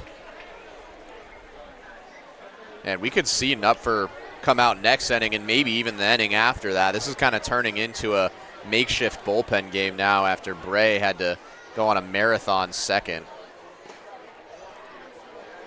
Now for just a little low on that one, it's 2-1. Austin Anderson is up next, and then it's Birdie Gohagen who got that rally in the second starter. 2 balls, 1 strike. Coma launches it into right field. Benedict tracking it, and it's off the wall. Coma thinking about extra bases, and the relay will not be in time. Made it a little close there, but Coma's in with a double, and the first hit given up by Knupfer this season.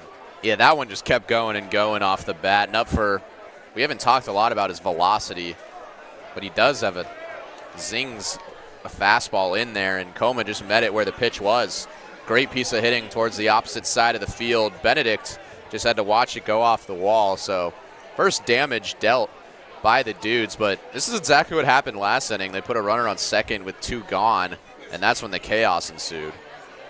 Austin Anderson almost had a hit, but Rylan Gillard took it away back in the second inning as Knupfer misses in ball 1. Yeah, this is big for Knupfer. Yeah, Barsotti's going to come out and talk to him. This is big for him to come back and retire Anderson now. Last inning, Kenji Bray was almost out of it, and then an error from Isaac Watson would eventually lead to loading the bases, and 2 runs would come across.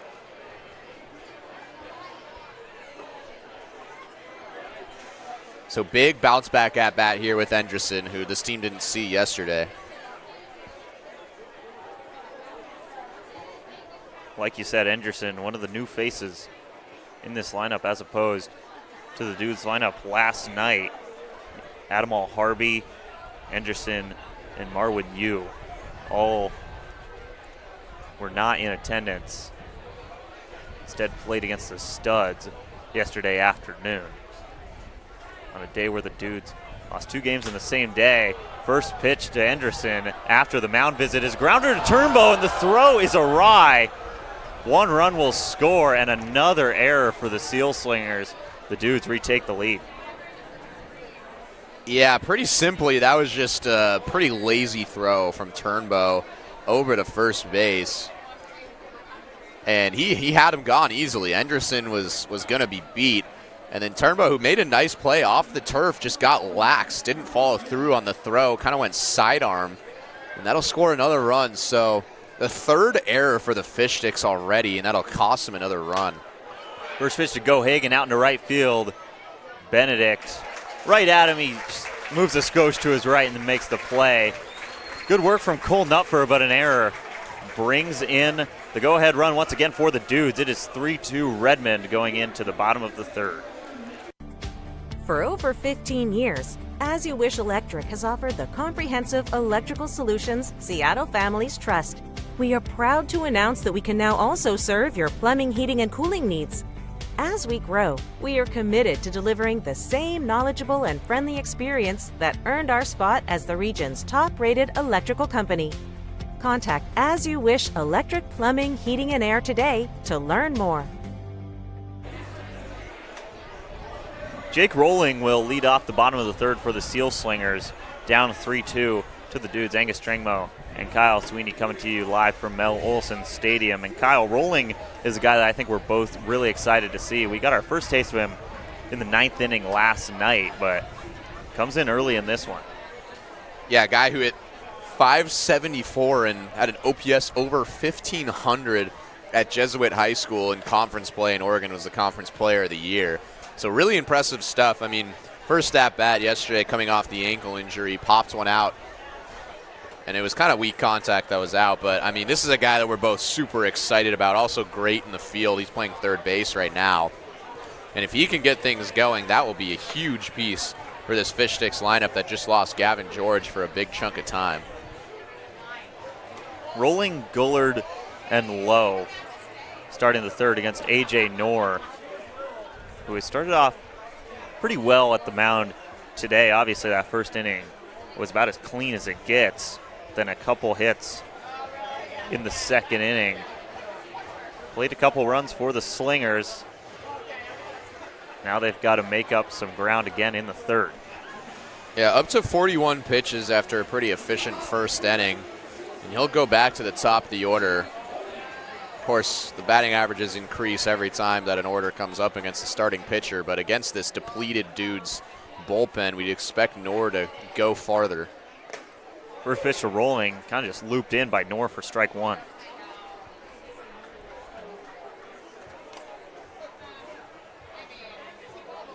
Rolling 0 for 1 yesterday in his first at-bat of the season. Knorr paints it for strike two. Yeah, Rolling didn't like that call. It did look a little low. So 2 straight off speeds to Rolling. 0-2, Knorr goes fastball way up for ball one. Got to think Knorr probably has a pretty long leash today. Like you said, the Dudes have used a lot of arms this week. 1-2, Rolling leaves it for ball two. Yeah, good eye. Getting our first look at the plate discipline of Rolling. Who's committed to play at Gonzaga. Go Zags next year. 2-2 on the way. Knorr misses with the fastball, and the count is full. Yeah, given an even dosage now of off-speed and fastballs, it'll be interesting to see what Knorr goes here on the 3-2, but Rolling showing off that good eye. Payoff coming from Knorr, it misses out. Jacob Rolling reaches base for the first time this season with a walk. So I'll go back to the top of the order. It'll be interesting to see. We haven't seen a lot of action on the base paths other than Peyton Barsotti stealing third before having to go back because of umpire interference. You see it. You see something new every day here at the Friar, but Rolling definitely has speed, and Coach Kribbe loves to send him.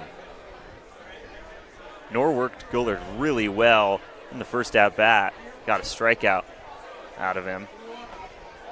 First pitch misses down, ball one. Yeah, Knorr was ahead 0-2 to Rolling before eventually walking him, and this is not a guy where you want to just have a, put a strike finder in there or a zone finder fastball right down the middle.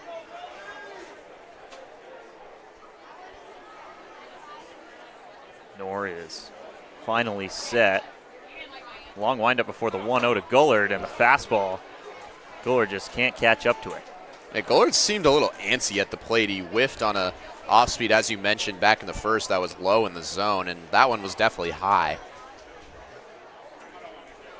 Gullard had 2 of DubSea's 3 hits on Thursday against the Studs. He lays down a bunt. It is beautiful, and it can't be fielded by Gohagen over at third. A bunt single for Rylan Gullard, and 2 men are on with nobody down for the Slingers. Yeah, that would have taken a Nolan Arenado-like effort over there at third base by Gohagen to basically barehand that and whip it over to first base as Gullard was hustling. Pretty good bunt. Yeah, he would have had to fire that. I don't even know if he would have gotten Gullard out had he fielded that exactly cleanly. Not sure if that'll go down as a hit or an error for Gollard, but we've seen plenty of errors so far between these two teams. Yeah, 5 runs, 5 hits, and 5 errors between the two teams so far today. It'd be tough to pin that as an error on Gohagen. I agree, yeah. Gollard really just a perfectly placed bunt.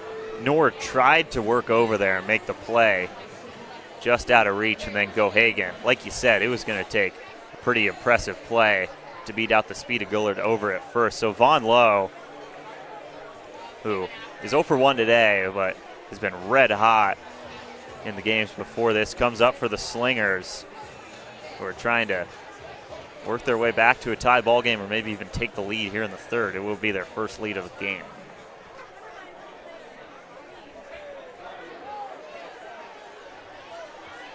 Lowe came into this one hitting .333 on the season.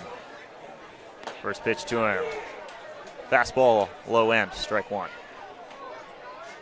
Yeah, Lowe's been seeing the inside of the zone really well over the past couple of games. That was where he got those 2 doubles yesterday, including the RBI double. 7 RBIs over his last 4 games. 0-1, Lowe pops it foul, and he's behind 0-2. Yeah, with nobody gone still and entering the meat of the order, this is going to be an important out for Knorr. Again, started 0-2 to rolling before walking him, and then the bunt single by Gollard, and those are the 2 men on. Lowe crowding the plate pretty close to that inside line of the batter's box on the turf. That is foul. He's late to the fastball, but he stays alive. Braden Bartholome is up next. Bartholome put a great charge into a ball, but right at the left fielder, Harvey, in his first at-bat today. 0-2 on the way to Lowe, rolling, dancing around over at second. Lowe, once again, down the right field line, foul.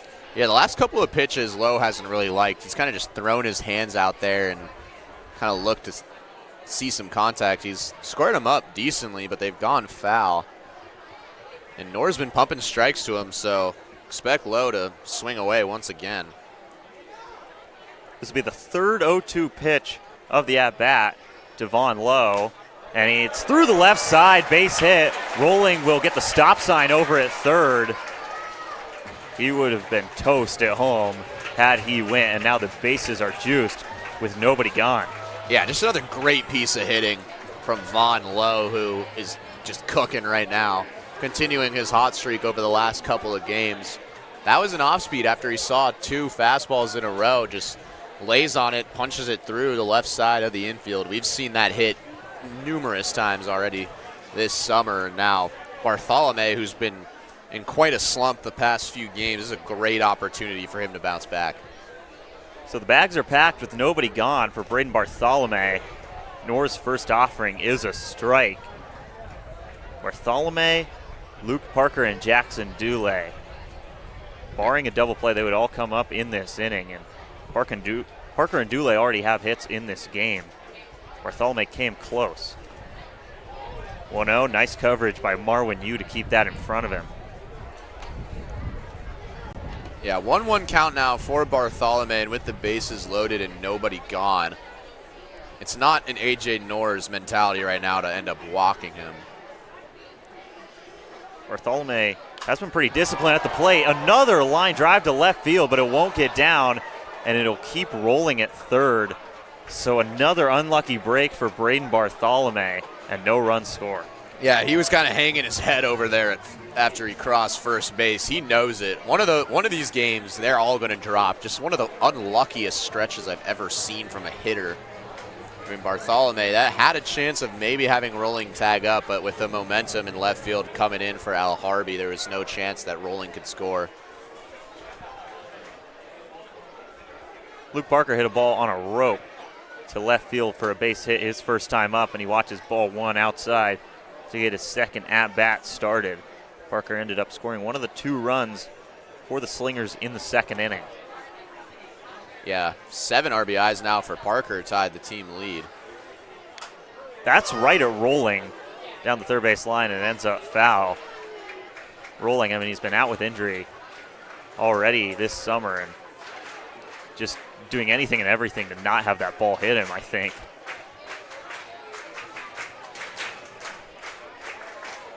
Packed house here at the Friar, trying to get momentum going.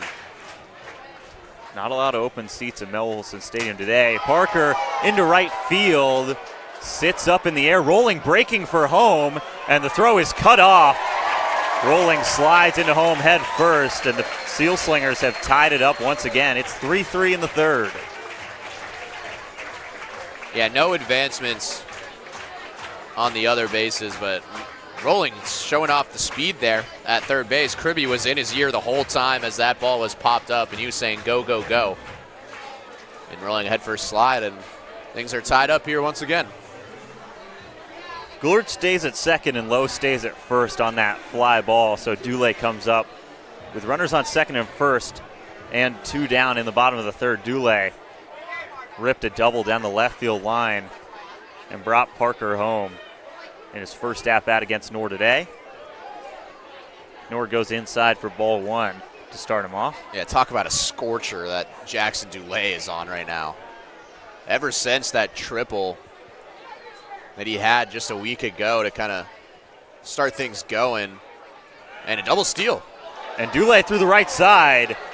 Coma is all over it. Dulé is retired, and the Sealslingers leave a couple on base, but a sac fly from Luke Parker brings in Rolling, and we are all square for the second time today at the Friar. 3-3 through 3 in White Center. Yeah, man, Dulé did his job there. That was a hit and run scenario that was on with the bases, or the base runners moving at first and second, just ripped a line drive. Pretty unfortunate there. A couple of hard hit balls between Bartholome and Dulé, and that could have been way more than just one run that was tacked on, but nonetheless, it is a 3-3 ball game. Cole Knupfer is back out there for the top of the fourth. And the kids' fisherman race is underway out in right field. Last time they did this, the fisherman outfits were, in a word, humongous. And it looks like our contestants are not much bigger this time around. So my prediction is that this will be pretty comical, just like it was the first time. One of them just needing help getting into the thing. Oh my gosh, look at this, Kyle. There's more fabric that isn't around his legs than there is actually on his body. Well, he's trudging through the elements. Yeah, and he's got a huge lead too. The other kid just hasn't gotten him on. I think the difference was one guy took off his shoes and the other guy didn't, and that proves to be the difference today. Yeah, tough one. No matter how big the outfit is, it's no matter for him. That's a win in the kids' fisherman race, and a dominant win at that. So Knupfer is back out there after an inning and a third of some really good work. The run scored on an error in the third inning.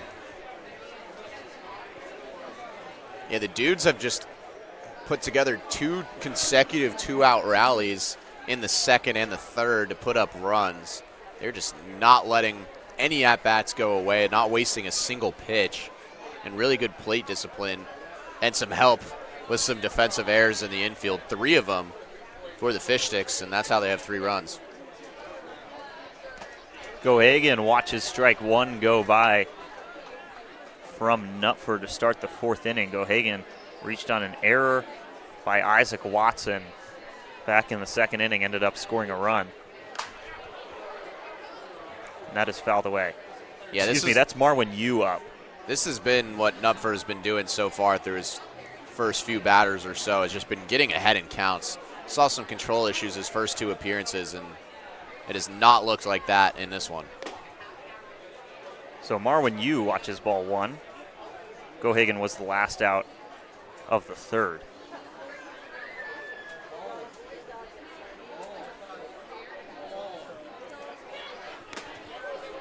Knupfer misses out, and it's ball 2, 8, 9, 10.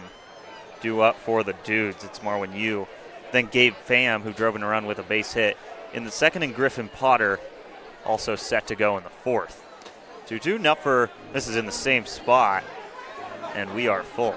Yeah, so after going ahead 0-2, great discipline from you, who forced to walk his first at-bat to come back and fill up the count. Payoff from Knupfer. Misses outside for the third straight pitch, and Yu is on via walk for the second time today. Yeah, that's a great at-bat from you, but Knupfer's going to have to come back and have a short memory after that one. That's an at-bat that kind of got away from him a little bit. Trying to pump maybe too much velocity in there, kept missing low and away. Knupfer had only thrown an inning and a third coming into this game. He's already thrown an inning and a third today. So doubling the innings output in one outing. He starts off Gabe Pham with a strike. Yeah, Pham had a really impressive at-bat back in the second, where he worked back from going down in the count and had a full count single to score a run. Fastball up, ball one. If this inning behaves and there's no double plays, we will get back to the top of the order, which has been really good at the plate so far for the Dudes today. Al Harvey had one of the best at-bats you'll ever see against Kenji Bray earlier in this game and brought home a run with a walk. Yeah, and that's what the Dudes have been doing today. It's just been grinding out at-bats, refusing to go down on strikes, and just putting base runners on. Knupfer looking for his fourth strikeout of the day. 1-2 to Pham outside. So another two-strike situation where Knupfer chooses the fastball and it misses out. Yeah, came in with two gone and the bases loaded back in the third and was able to get out of it with a strikeout. 2-2. Pham grounds it over to Rolling at third. He will just go to first. The throw skips into Bartholomew. Nice dig from the first baseman. So an out is recorded. A clean exchange from Rolling over at third. Might have been two, but it would have been a tough play regardless. Yeah, that was a really hard hit ball right at Rolling, and that turf has been giving Isaac Watson issues. Again, Braden Bartholomew, he talks about how good of a defender he is. He made that pick look easy. That was a little bit low on the throw. That's the first throw we've seen in the field from Jacob Rolling this season. Kind of patted his chest and said, my bad there, but Bartholomew saved him. So Griffin Potter's day is done early. He had one at-bat in the second where he reached on an error on a ground ball to third base. You're trying to get the number 20. It'll be Espindola, who's been a mainstay in this lineup for the Dudes, coming in. Not surprised to see him come into the lineup. Xavier Espindola, Central Washington Wildcat, over in Ellensburg across the Cascades. And like you said, he's kind of been an everyday guy for the Dudes so far, but doesn't get the start today and comes in the fourth inning with a runner in scoring position and one down. Yeah, it was 0 for 2 yesterday in the 1 p.m. matchup against the Studs. Didn't make the trip up I-5 North yesterday. First pitch to Espindola, outside, ball one. Marwin Yu over at second. It's kind of been call and response so far. The Dudes scored two in the top of the second, and the Slingers responded with two of their own, and then it was the same story in the third. The Dudes scored one, and the Slingers got one right back. So it's 3-3 in the fourth as Kirby will go out to talk to Cole Knupfer. It looks like he will stay in the game. Yeah, Knupfer's had a really good outing. Started out his outing striking out 3 in a row, including against Unai and Perala, who have been just giving this Fish Sticks team fits over the last 24 hours. So Kirby looking to calm him down. Knupfer having a really good appearance. Definitely his best so far this summer and his third appearance with the team. You got to think maybe when this lineup card turns over in the fourth, we might see Knupfer come out for a new arm. He saw Unai, the second hitter, so he hasn't seen Al Harvey, the leadoff man for the Dudes yet. Kirby might be thinking, We don't want Unai to see the same guy twice. Although Nupfer absolutely had his number in the first time around. Yeah, 3 straight strikes, including 3 fastballs, and then painted the corner and just sat him down. 1 ball, no strikes to Espindola. Nupfer finds his own with a fastball. Yeah, second straight time that Kribbe has gone out to talk to a pitcher, and second time that pitcher has responded with a strike.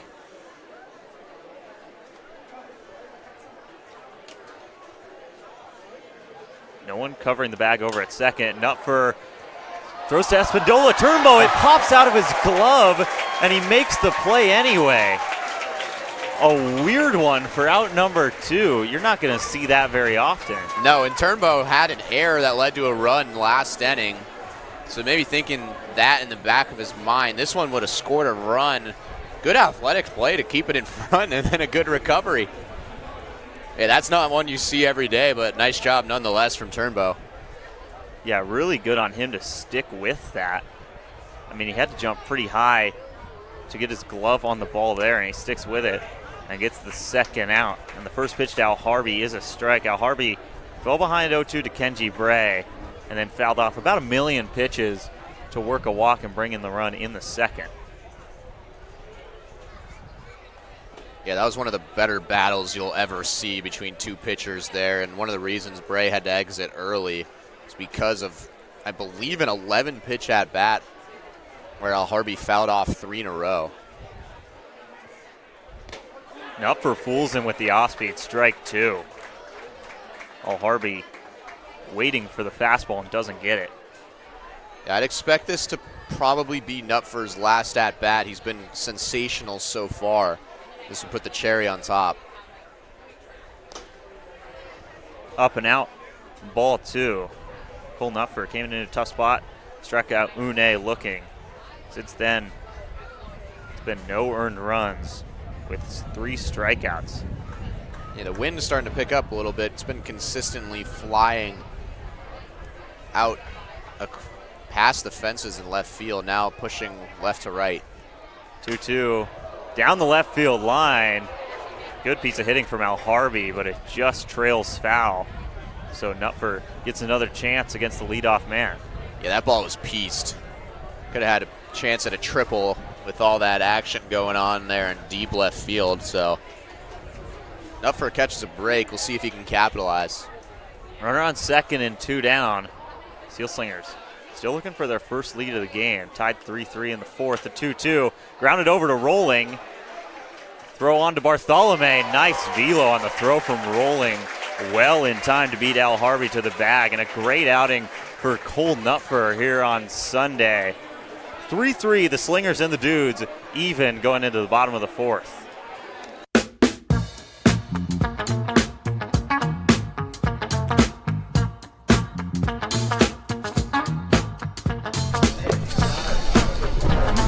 Oh, sweet.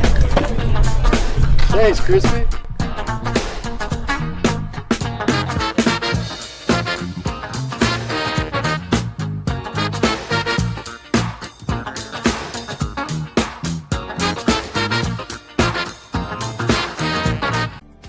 For over 15 years, As You Wish Electric has offered the comprehensive electrical solutions Seattle families trust.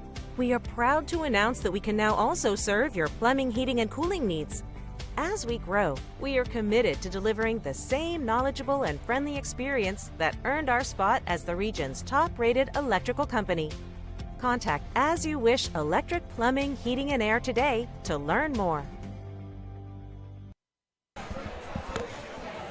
Dudes and the Sealslingers even at 3 runs apiece. In the middle of the fourth inning, AJ Knorr's day is done. 3 innings of work for the Dudes starter. And now Carroll will come in for Redmond. Noah Benedict, Peyton Barsotti, Tyler Eisenhut. Currently the due up for the Sealslingers, of course. That might change on a dime with Coach Kribbe at the helm. And like we covered already, this is Coach Kribbe's final home game as the head coach of the Sealslingers. So kind of a bittersweet moment for him as he heads off for a pretty nice job down in Hawaii to become the head coach at the University of Hawaii Hilo. Yeah, Carroll, the stocky lefty, good velocity on his fastball coming in. That'll be A.J. Knorr's afternoon after around 63 pitches in the first 3 innings. Defense didn't really help him out behind him. 2 errors committed in the field, but 3 runs did come across, so it's been dead even. Both teams scored 2 in the second. Both teams scored 1 in the third. This is a lot like the start of the game that we saw yesterday, and then the Fish Sticks started to pull away, and it started right here in the bottom of the 4th. So the first batter Dylan Carroll faces will be Noah Benedict. Benedict grounded out over to Unai at short in the bottom of the 2nd inning. Off to a great start, 6 for 15 on the season, hitting 400. And has only driven in a run, so hasn't gotten many high leverage opportunities with runners on, but he's performed when he's been at the plate. Yeah, and with that injury to Gavin George in the outfield, Benedict will see his opportunities continue to rise. Carroll's first pitch offered out by Benedict, and it's back into the net for strike 1. Yeah, definitely a good amount of velocity on the fastball. Looks like upper 80s for Dylan Carroll coming in relief of Knorr, who did a nice job in the first inning, but then couldn't really command his pitches. And second time through the order, the Fish Sticks started to see him better. A 1 from Carroll just beats Benedict with the fastball, and it's 2 quick strikes. Yeah, Benedict's going to have to come around to that fastball, which I think Carroll's about to throw again. Benedict goes way behind. 0-2 on the way from Carroll. That's a fastball, and it misses up. Ball 1. Like I said, Benedict will be followed by Peyton Barsotti and Tyler Eisenhut in this inning. Barsotti already with a double into center field today. Benedict, great hold on the off-speed, the first off-speed from Carroll today, and it's ball 2. Yeah, Carroll, lefty from the University of Wisconsin River Falls last year.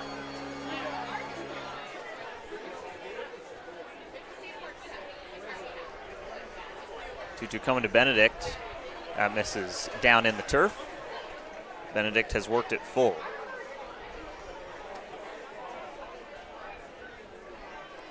Good battle back from Benedict, who quickly found himself behind 0-2.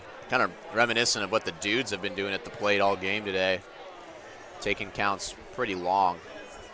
Payoff from Carroll. He beats him with the fastball again. Benedict is sat down on strikes to start the 4th. Yeah, nice comebacker from Carroll. Benedict could not catch up to that fastball the entire at-bat. That one was in the upper half of the zone. Looked like Benedict caught a piece of it, but it didn't matter. Good first at-bat for Carroll in relief. So now Peyton Barsotti will come up. Drove in Dule with a double back in the 2nd inning to tie this game up at 2. 1 run for each team since then. Barsotti swings at the first pitch. It's back into center field. Pham tracking back, having a tough time reading it, but he's under it and makes the play for out number 2. Yeah, the exact same spot where Barsotti hit it last at-bat, and right at Pham again, who has had his fair share of troubles with Barsotti's deep fly balls, but that time had to do a couple of twists and turns before catching up to it. Barsotti continuing to struggle a little bit, but no doubt that the contact and the power is there. Second chance for Tyler Eisenhut at the plate. Norris struck him out the first time around. And first pitch goes back door with that curveball, and strike 1. Yeah, it's a great pitch location, especially for a guy like Eisenhut who loves to swing at the first pitch. You'd expect Eisenhut to be swinging here. Carroll's been pumping the zone. A 1 down and in for ball 1. Eisenhut, a medical redshirt in 2026 at Linfield, but raked in 2025 at 361 in his last full season of spring ball, and he's ahead 2-1 here. It was a first-team all-league selection at Mount Hood. Really impressive season. Said he was fielding a ball at second base and running in and His knee dislocated on him. Freak injury. 2-1 Eisenhut grounds it over to the second baseman. Coma is all over it. 1-2-3 inning for Dylan Carroll to get his day started. And the call and response continues. It's 3-3 at the end of the fourth. Yeah, really great relief pitching from both of these teams so far. That time it was Carroll. Knupfer came in and had a great 2 1/3 innings in relief of Kenji Bray. And here we go. Crispy is 2 for 3 in the Crispy race. Oh my goodness. Well, Crispy better look out because there's an orca chasing after him. What is this? Oh, he's got an early lead though. Wait, the orca's a new one. Yeah, the orca's getting gassed. Oh, that might be the Seal Slinger. Or maybe. I think that is what slings the seal, but Crispy's in a tight race today. He might just need to lay out. This is a close one.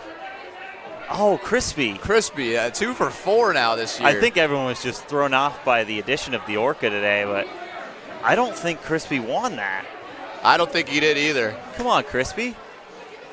Well, now we got a rogue orca in right field. This was not one that I had on my bingo card. Yeah, a nice nod to the Seal Slingers today with the orca joining the race, but he was just not cut out for it. No, I don't think so. That's not really what you see in the waters.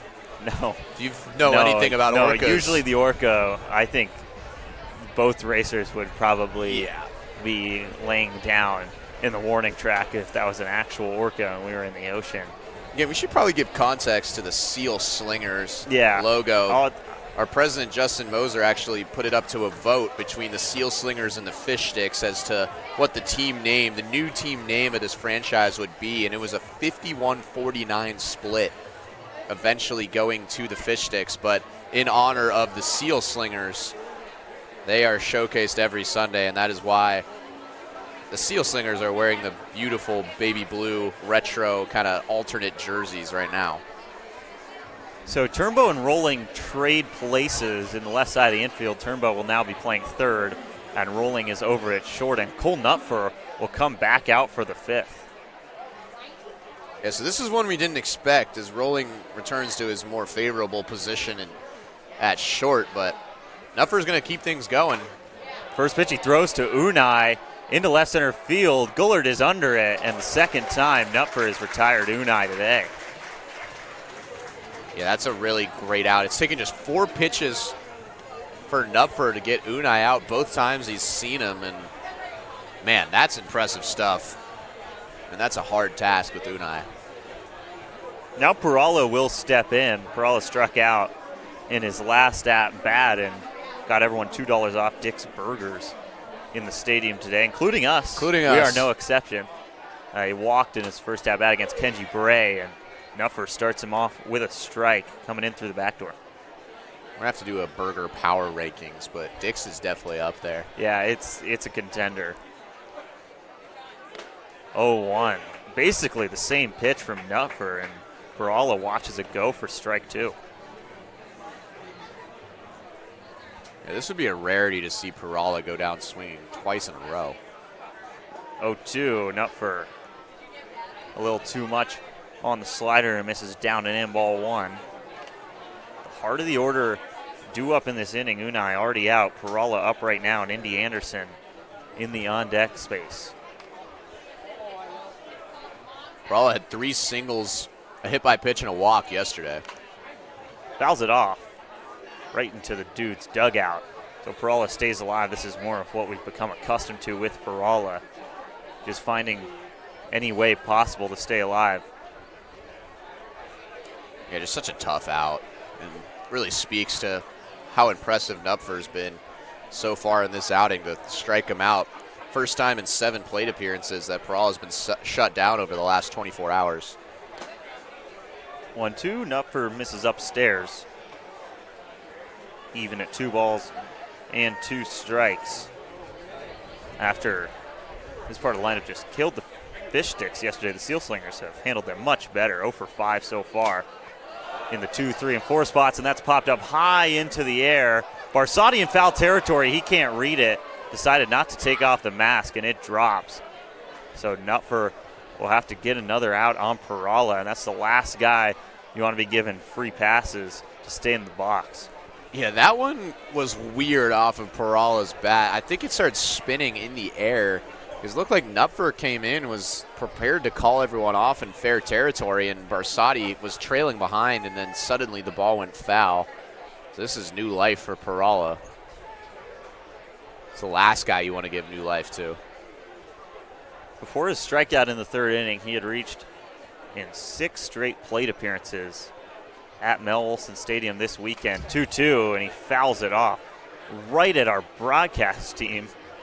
Probably a scary one for our producer, Connor Ryan, and everyone running the broadcast behind the scenes. Quick shout out to them. The replays have been on a hot streak recently. Oh, yeah. First year with the TV stream, and Ani's been on replay. He's been fantastic so far, and still getting things revving up with this TV stream, but it's been beautiful work behind the scenes. But another big pitch coming from Knupfer. 2-2 to Perala. Down low, ball 3. This is just what Perala does. Making Knupfer work for this out.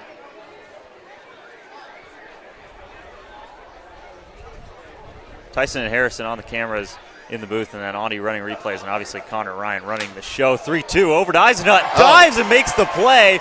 Throw to Bartholomew. What a gem from Tyler Eisenhut to retire Perala.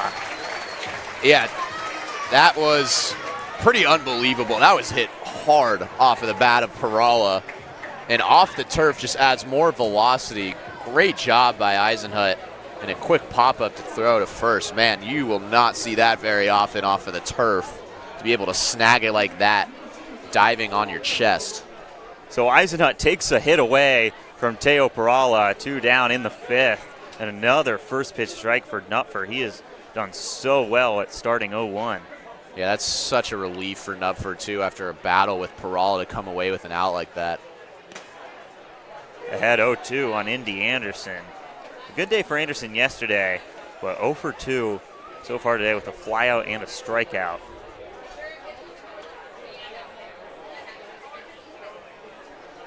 Knupfer on the way with the 0-2. Fastball's in there, called strike 3.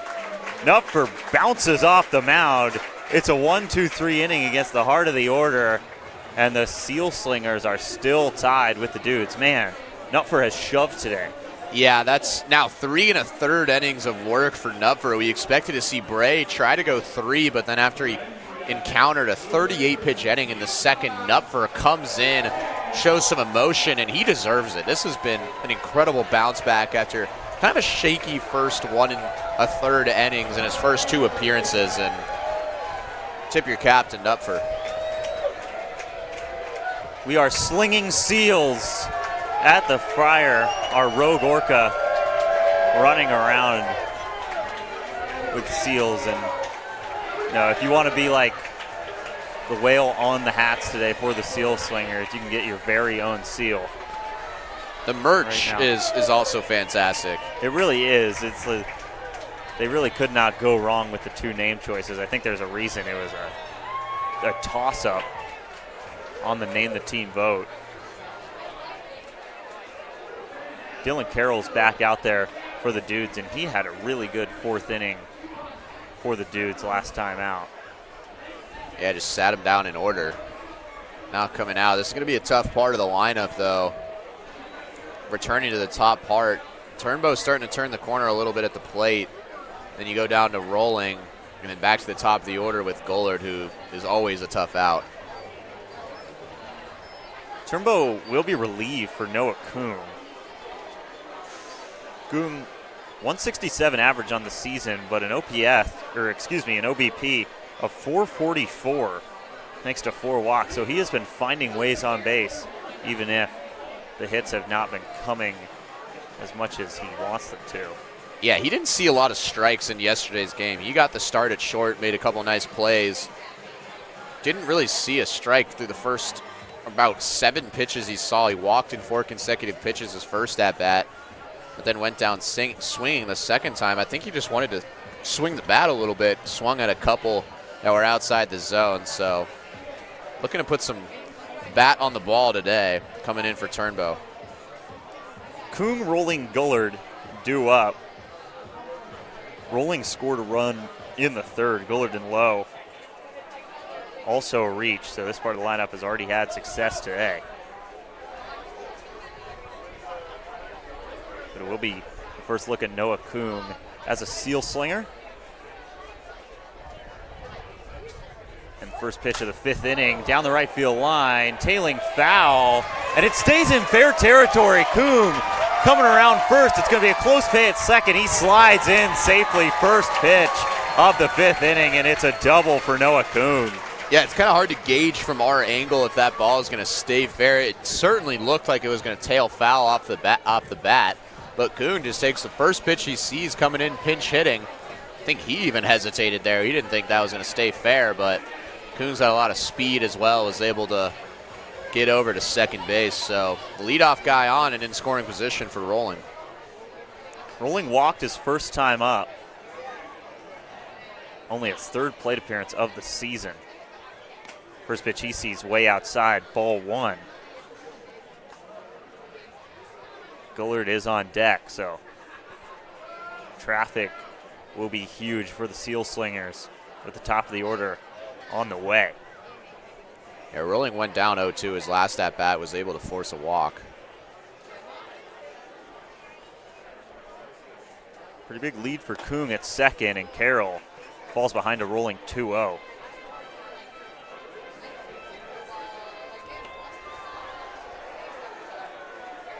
This would be a big confidence booster for Rolling to start off his first couple at bats of the season, an RBI single.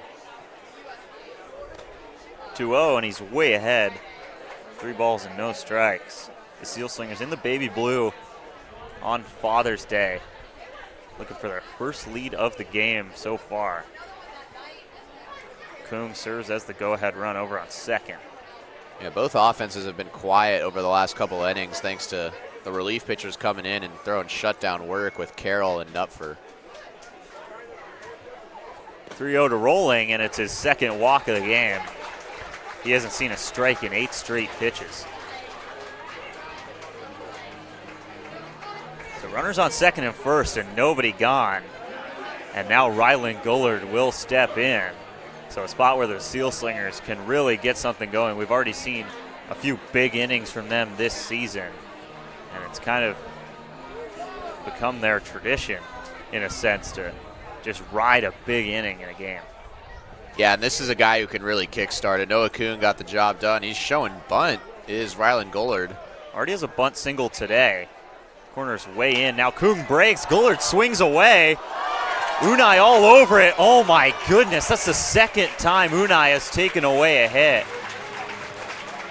That play just shot up the middle. He makes that look routine for out number 1. Man. Yeah, great play by Unai, especially because the double steal was on. It was a hit and run scenario. We see this practice a lot with the fish sticks. Gullard showed bunt, pulled back, did exactly his job to force a grounder. But unfortunately for him, a great play by Unai. But overall, Gullard did his job, and now 2 are in scoring position. Vaughn Lowe 1 for 2 on the day on an absolute heater in recent games. He's down 0-1 early. Kuhn on third and Rolling on second for the Seal Slingers.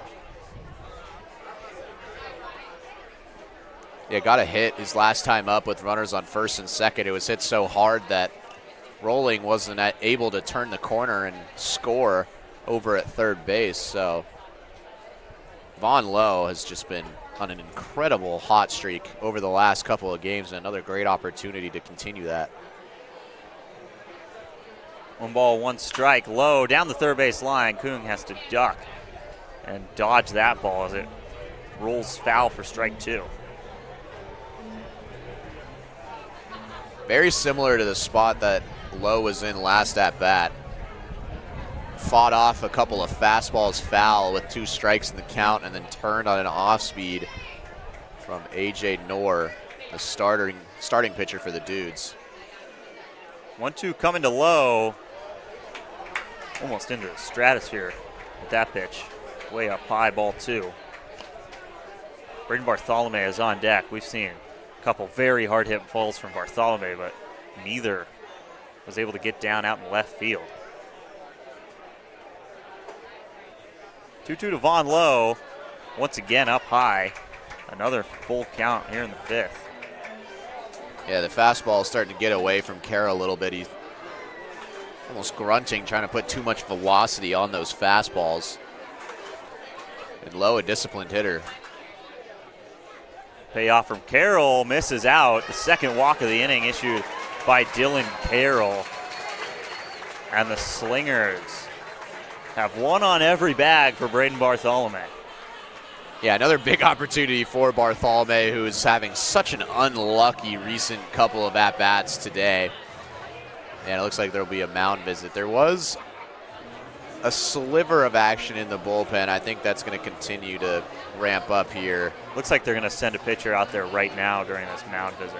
Yeah, I think this mound visit right now is just to calm down Carroll and also give a little time for the bullpen to warm up. But this could get sticky. There's one gone.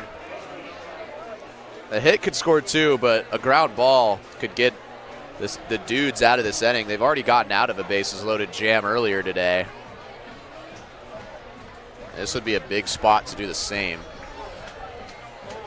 Bartholomew came up with the bases chucked back in the third. It looked like he had a base hit, but he just shot it right at Al Harvey out in left field. He hit it so hard, Rolling couldn't score on the sac fly. Rolling did eventually come in to score on a sacrifice fly off the bat of Luke Parker in that inning. Now Bartholomew gets another chance here in the fifth, but the Sealslingers looking to take the lead on the Redmond Dudes. DubSea looking for their third win in a row. Hasn't been an ideal start by any means for this team, but they would get back to 500 in PIL play for the first time this season with a win today.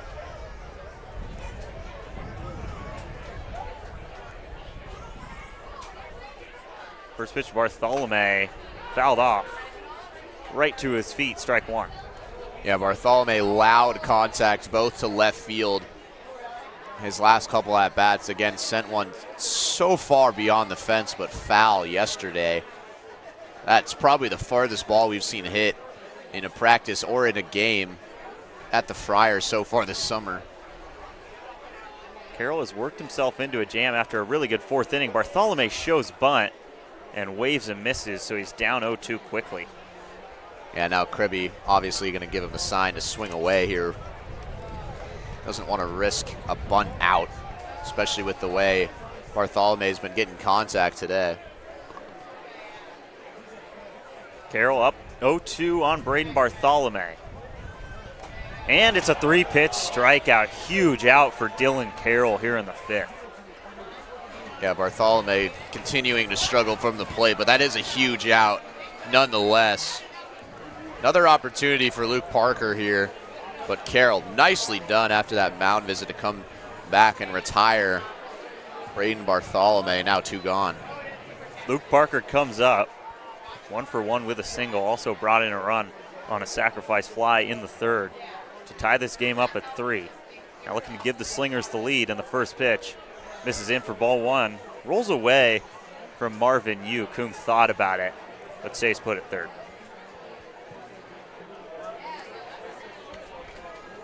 Two walks this inning for Carroll. A third walk would bring in Kung and give the Slingers the lead.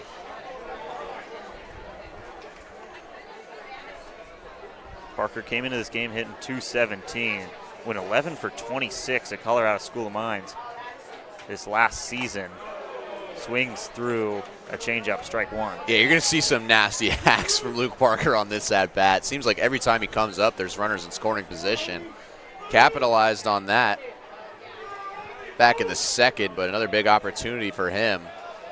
I'm just waiting for the chance, or for the time he finally gets a hold of one of those swings.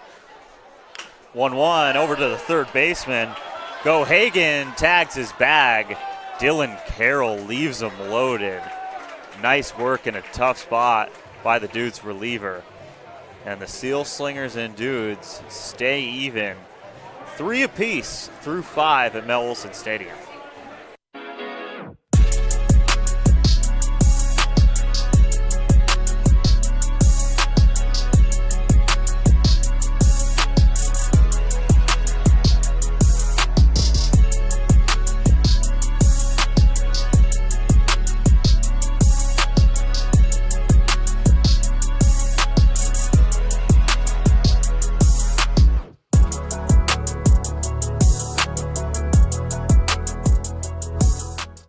went back to the kitchen to give our famous spicy chicken sandwich a total upgrade. More crunch, more flavor, with heat that just hits. Is this our best spicy chicken ever? Looks like a yes to me. Spicy chicken just got better at Wendy's. They always say, think happy thoughts. It's easy when you're a Wendy's cookie dough frosty fusion. I'm an instant dopamine hit. Get it? Dope-amine? Like cookie dough. I said like cookie dough! Happiness is a cookie dough frosty fusion at Wendy's.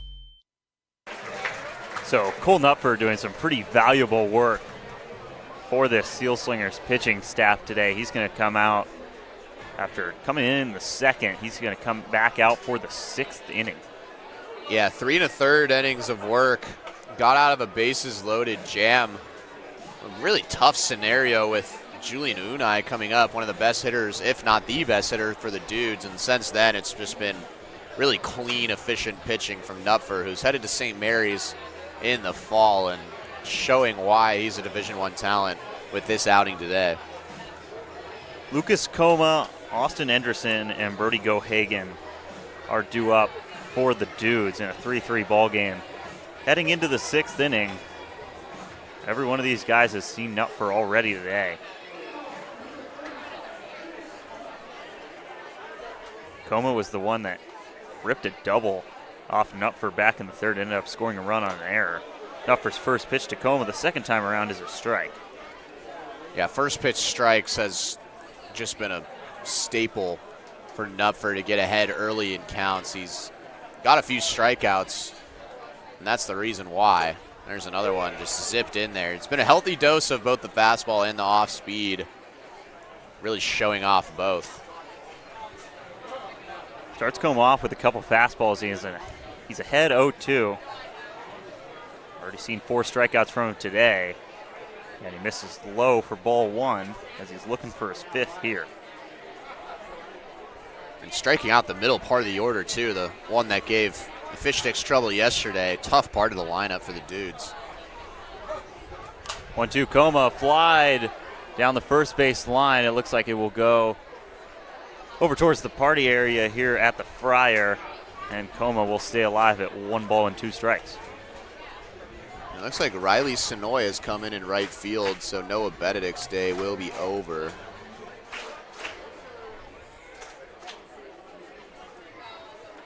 Nupfer comes home 2-2. Outside with the off speed. That was a 1-2, so now we are at 2 balls and 2 strikes. Cade Galen also in left field, so a lot of changes in the outfield. Looks like that'll find Cade Galen. He is tracking it with the sunnies on, and there's 1 away in the 6th. Going to be a lot of shifts. There's a lot of outfielders and a lot of skilled outfielders on this team. Rylan Gollard basically the centerpiece in center field. He'll stay there throughout the entirety of the game. But Dulé had another nice outing today with an RBI double. But again, Kribbe likes to move around a lot of spots in this lineup, and no stranger to that again today. Henderson 0 for 2 today. Reached on error in the 3rd, an error that brought in a run after an errant throw by Turnbow over at short. Still the only run that Cole Nupfer has given up today in 3 2/3 innings. Starts off with 1 ball and 1 strike.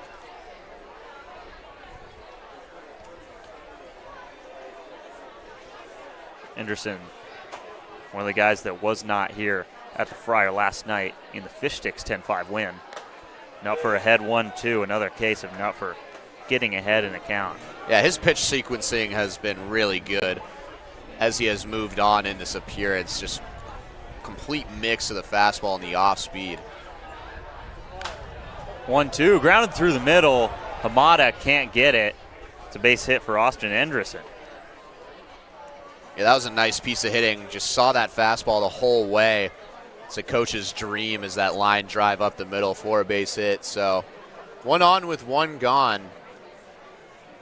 Nupfer's dealt with the damage pretty well so far, I would say. In scoreless work through 3 2/3 now.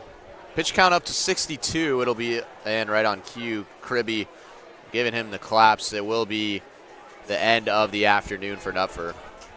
Great afternoon for number 9, Cole Nupfer.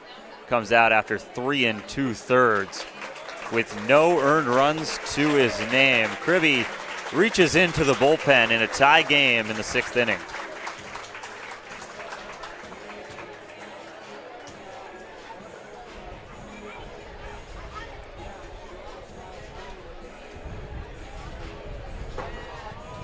Looks like it will be Finn Still coming out for the Slingers out of Southeastern University, native of Buckley, Washington.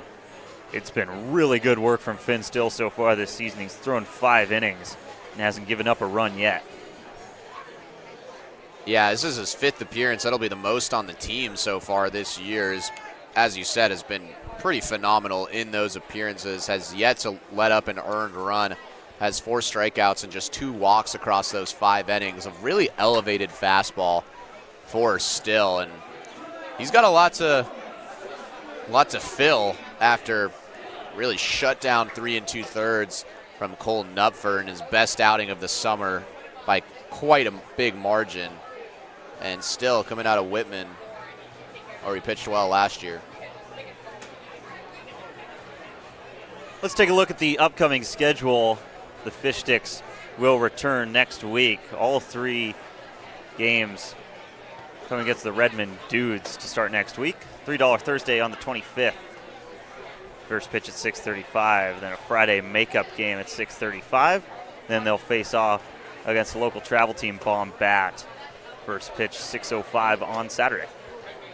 Now Still actually from Southeastern. The same place that Bartholomew goes, all the way down there in Florida. Posted a 2-1 record in 9 appearances, struck out 20 batters in 20 1/3 innings. And again, the fastball is going to be the mainstay for Still. Yeah, the velo is really good. He's not the biggest guy in the bullpen either, listed at 5'10", 190. But that fastball's got some serious zip on it, and we still haven't seen a lineup really do much of anything against Finn Still this season. Bertie Gohagen is due up for the Dudes. It looks like they will not pinch hit him. So a runner on first and 1 down here in the top of the 6th. And it's almost been the inverse of yesterday's matchup between these 2 teams. Today it's been the bottom of the lineup providing most of the production. Yeah, it's been a 3-3 stalemate since the 3rd inning between these 2 teams, as Knupfer and Carroll on the other side for the Dudes have been fantastic in relief and now Still trying to do the same. Finn Still's first offering, he goes off speed. Definitely not something I think anyone was expecting, and it's strike 1. Yeah, Gohagen 0 for 2 tonight, but what the Dudes have done all afternoon is just put base runners aboard and put pressure on the pitchers. Still forces weak contact. It might get down. Rolling, not able to make the play. It just sits right in shallow center field. Gohagen reaches base for the 2nd time today, and it's a base hit. Yeah, a little unlucky for Still. That one caught the end of the bat for Gohagen. Not much rolling could do out there. Just popped up to the exact right spot in the outfield. Now suddenly 2 are on. Could be trouble for Still. So Marvin Yu comes out. It will be Nolan Morey coming up to the plate. Morey did not have his best foot forward yesterday. A couple errors out in the field. Didn't end up with a hit. He shows bunt. Nicely covered by Still, but a perfect sack bunt from Morey moves the runners over. Yeah, and that's about as textbook as it gets. Again, Morey had a tough outing yesterday, got into a double play and also struck out, but perfectly done to come in and get that sack bunt. And now the go-ahead runs are in scoring position for Gabe Pham, who has done damage at least so far this summer for the Dudes. Did not do that yesterday. Pham is 1 for 2 on the day, already brought in a run in the 2nd inning. So a really good option for Redmond to have in the 9-hole today. Still starts him off with a ball.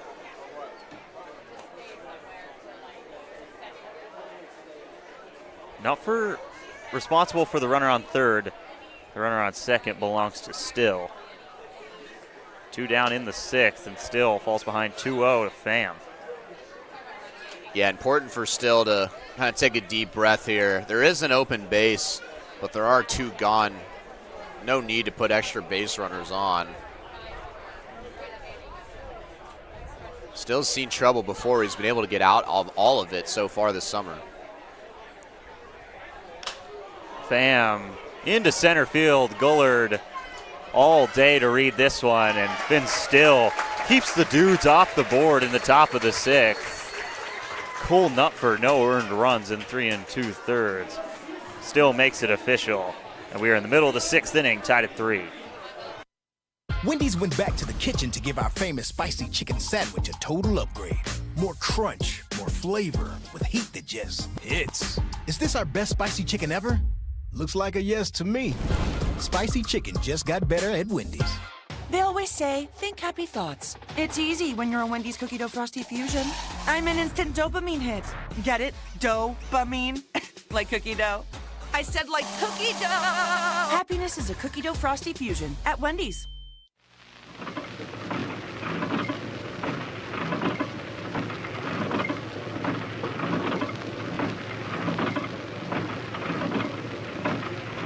Oh, Audrey, look over there. Where? Oh, a whole herd of reindeer beers. Not herds, Audrey. Reindeers come in 6-packs. Oh, Wake up, Harley. Harley, look at the reindeers. Oh, they're just so fresh and friendly.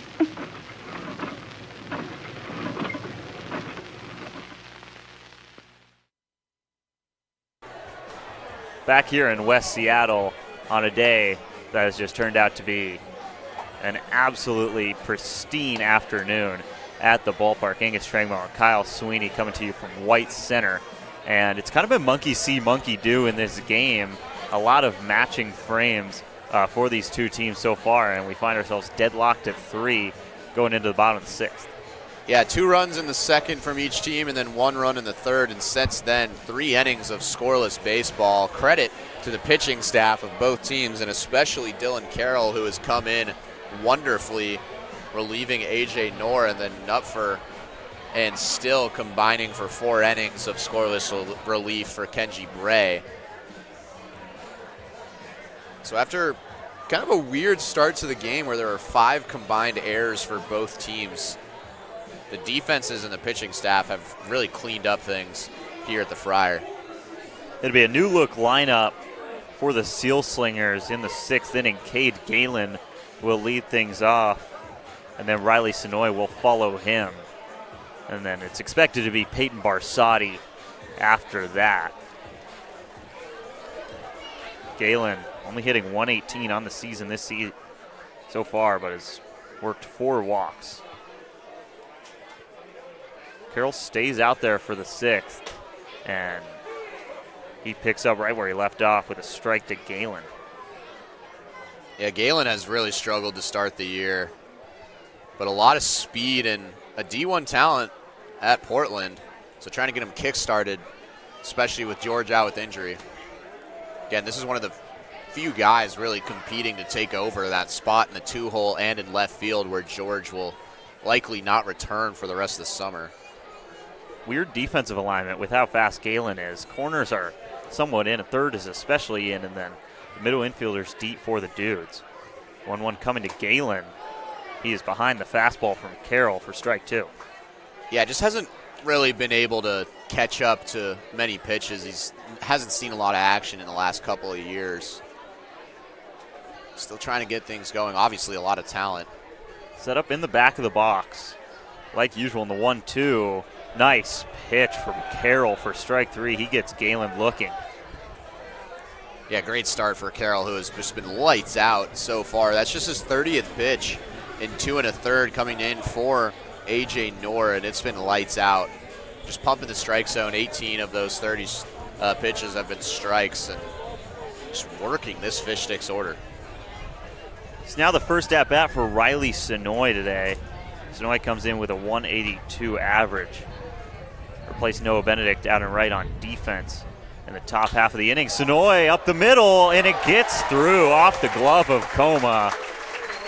Riley Sonoy is on with a base hit in the 6th. Yeah, that's got to feel good for Sonoy. It's been kind of a weird summer. Started off with 7 straight hitless plate appearances, was 2 for 3 with a couple RBIs on Monday, but this is what he's been able to do, is put hard contact on the ball. It's exactly what we saw on Monday. So nice to see him come in of relief for Noah Benedict and rip a single. Peyton Barsotti will step up. A couple nice pieces from Barsotti today. One of them turned into an RBI double, both of which sent out to center field. Alex Hamada is on deck in place of Tyler Eisenhut. He came in on defense as well. In the 6th inning, Barsotti into left field on the first pitch, and El Harvey is under it. There's 2 down. That's what Peyton Barsotti's been doing all game, has just been sending deep flyouts, but unable to fully connect on one. He had that home run on Monday, which we were there to see, and it was a no-doubter out to left field that cleared the fence at Mount Si High School. So still looking to kind of come around and stay consistent at the plate is Peyton Barsotti. Alex Hamada will come up now. Just finished his freshman year at Chaminade University down in Honolulu, Hawaii. If you've ever watched the Maui Invitational around Thanksgiving, Chaminade, kind of a college basketball tradition during Feast Week. We're a very college basketball heavy booth, if you haven't noticed. I miss it. Yeah, I do too. I miss it a lot. First pitch missed to Hamada. Sonoy can go over at first, and he goes right here. Hamada on the hit and run, fouls it up and over the seats down the third base line. Sonoy will have to retreat to first. Yeah, that was a tough pitch to do a hit and run for Hamada. That was up and away in the zone. Of course, had the sign, so you want to put that pitch on the ground. We saw Rylan Goller do it last inning perfectly, and in that scenario, it's really hard to put that ball in play. 1-1 to Hamada, who's hit .222 so far this season, driven in 3. He watches it go for ball 2. Yeah, been a really good situational hitter. Had 4 hits and 3 RBIs coming into this series. Actually scored the first run of the season back in the season opener with a single up the middle.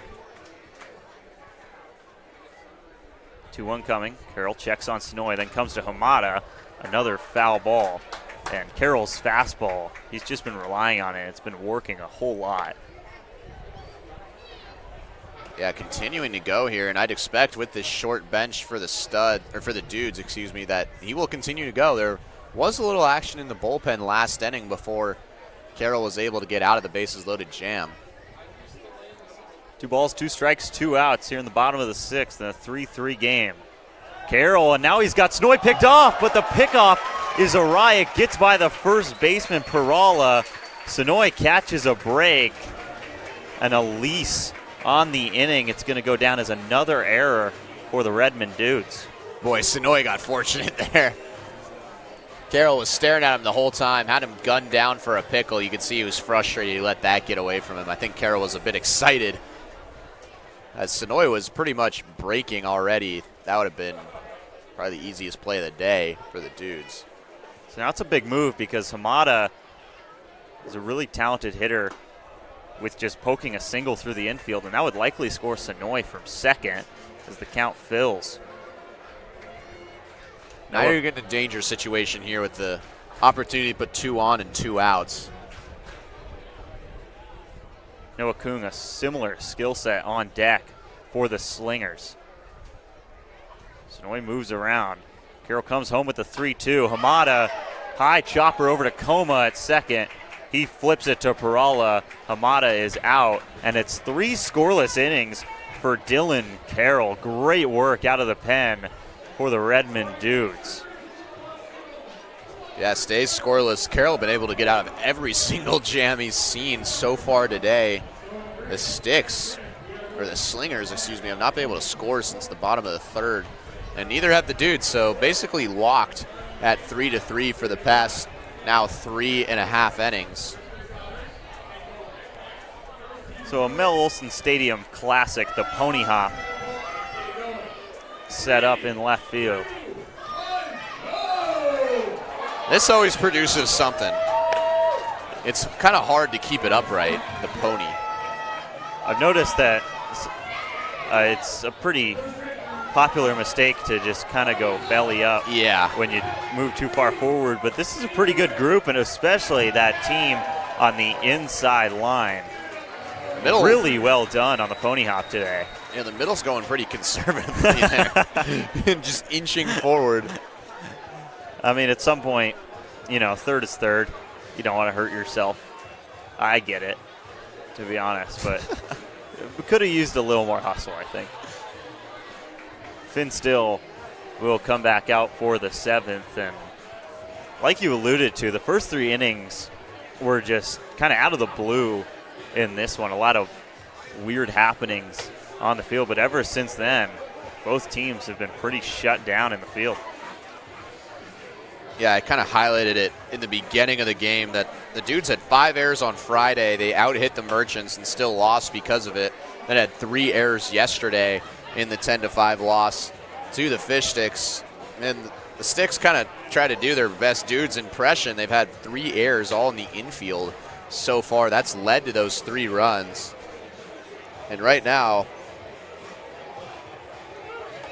all 3 of those runs are unearned for the Sticks. So the pitching staff continuing to be super sharp. It started with Kenji Bray, who thought he was going to get out of the 2nd inning before an error kept him in, and then Knupfer came in relief and was just completely shut down. So right now, tipping the cap to the staff, who still has 3 innings of work, and right now it is deadlocked at 3 apiece and has been for the last 3 innings. Xavier Espindola will lead off. He popped out to the shortstop Turnbow in his first at-bat, and one of the weirder outs you'll ever see recorded. It. Turnbow jumped up and it popped out of his glove, but stayed in a place where he could just snatch it before it hit the ground. So, kind of just an unlucky break for Espindola his first time around. After that, it will be Adamo Harvey and Julian Unai. So, this is a part of the order you have to be careful with, and it's probably the reason Kirby turns to a high leverage arm like Finn Still right here. Yeah, Still's been shoving so far. Now his 5th appearance, 5 scoreless innings out of the bullpen for the Fish Sticks. Been the most reliable guy out of the pen.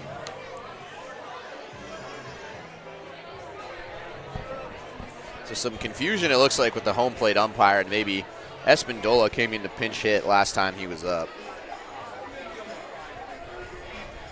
A lot of roster confusion over this 2-day set in DubSea with the Dudes, and obviously that was bound to be an issue yesterday with the Dudes just basically splitting their team in half.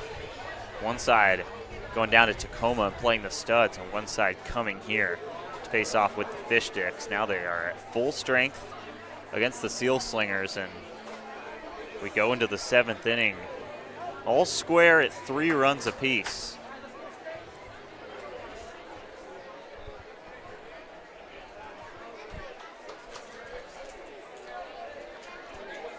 Espindola ready to go. Still starts the windup. First pitch. Inside part, strike 1. I mean, Finn Still, obviously the fastball is the centerpiece, but he's got an off-speed that I think goes unnoticed a lot of the time. And he's used it to get first pitch strikes so far. There's another one, completely fools Espindola. Quickly ahead 0-2.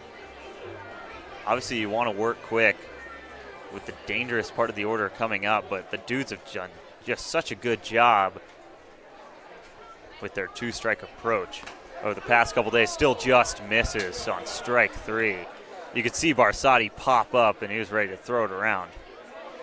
Yeah, just missed. It's been a little bit of a shorter strike zone today, especially on that outside corner to right-handed batters.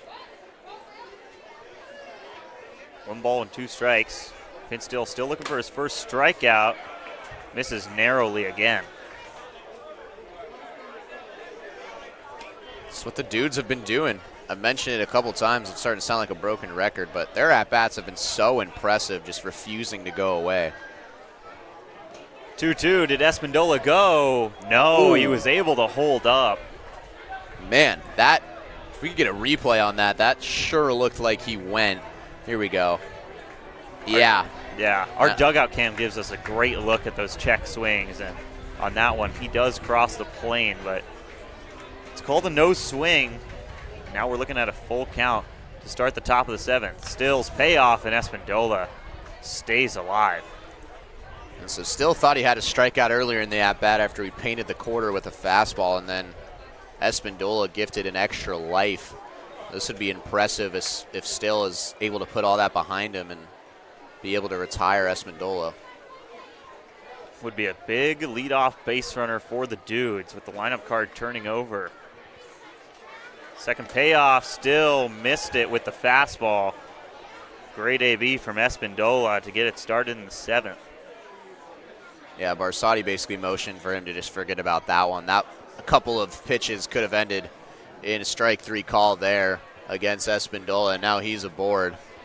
Back to the top of the order. Adamo Harvey still looking for his first hit today. He's 0 for 2. But one of the best at-bats you'll ever see back in the 2nd inning. First pitch gets by Barsotti. Espindola, an easy bag. He moves over to second. Yeah, Barsotti's done a great job his last couple outings of keeping the ball in front of him. That one might have skipped off the plate and gotten a weird bounce off that off speed. So now the Dudes threatening to take a lead for the 3rd separate occasion today. We haven't seen a run since the 3rd from either side. Oh, Harvey offers it an outside fastball and misses everything, strike 1. Still's been planting that fastball towards the lower part of the zone. Just another reason why hitters have not been able to catch up to it. Such a hard place to generate power. 1-1 all. Harvey generates some power right there. Almost hit too hard for his own good, as that's right at Rylan Gullard for the first out. Yeah, that would have been all-time announcer's jinx if that was the case and that had gotten down, but good piece of hitting from Al Harvey, who's displayed an impressive array of at-bats so far today. And that's a big out now, and this is the part of the lineup that dealt the most damage yesterday, as Unai and Perala are due up. Julian Unai, 0 for 3 today. You talked about how retiring Unai and Perala would be key, and neither one of them has a hit so far today. Now facing Finn Still, and the first pitch is in the zone for strike 1. 2 straight first pitch strikes now after that walk to Espindola. Good recovery from Still, and that's what good pitchers are able to do, is just have that short memory, especially after kind of a frustrating at-bat against Espindola. 0-1, just moves it a bit outside and finds itself outside of the square for ball 1.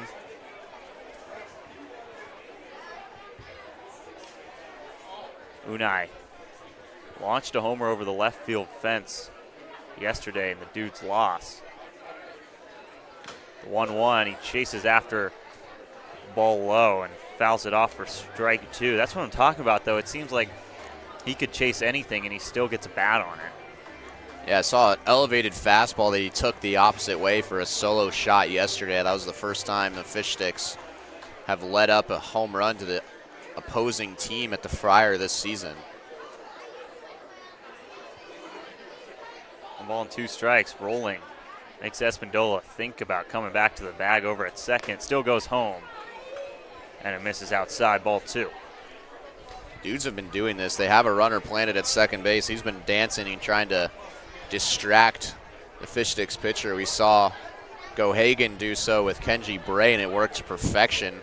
Forced Bray to focus on him, and he had a couple of walks in a row. Still checks on the runner, 2-2. Une does what he does best, stays alive.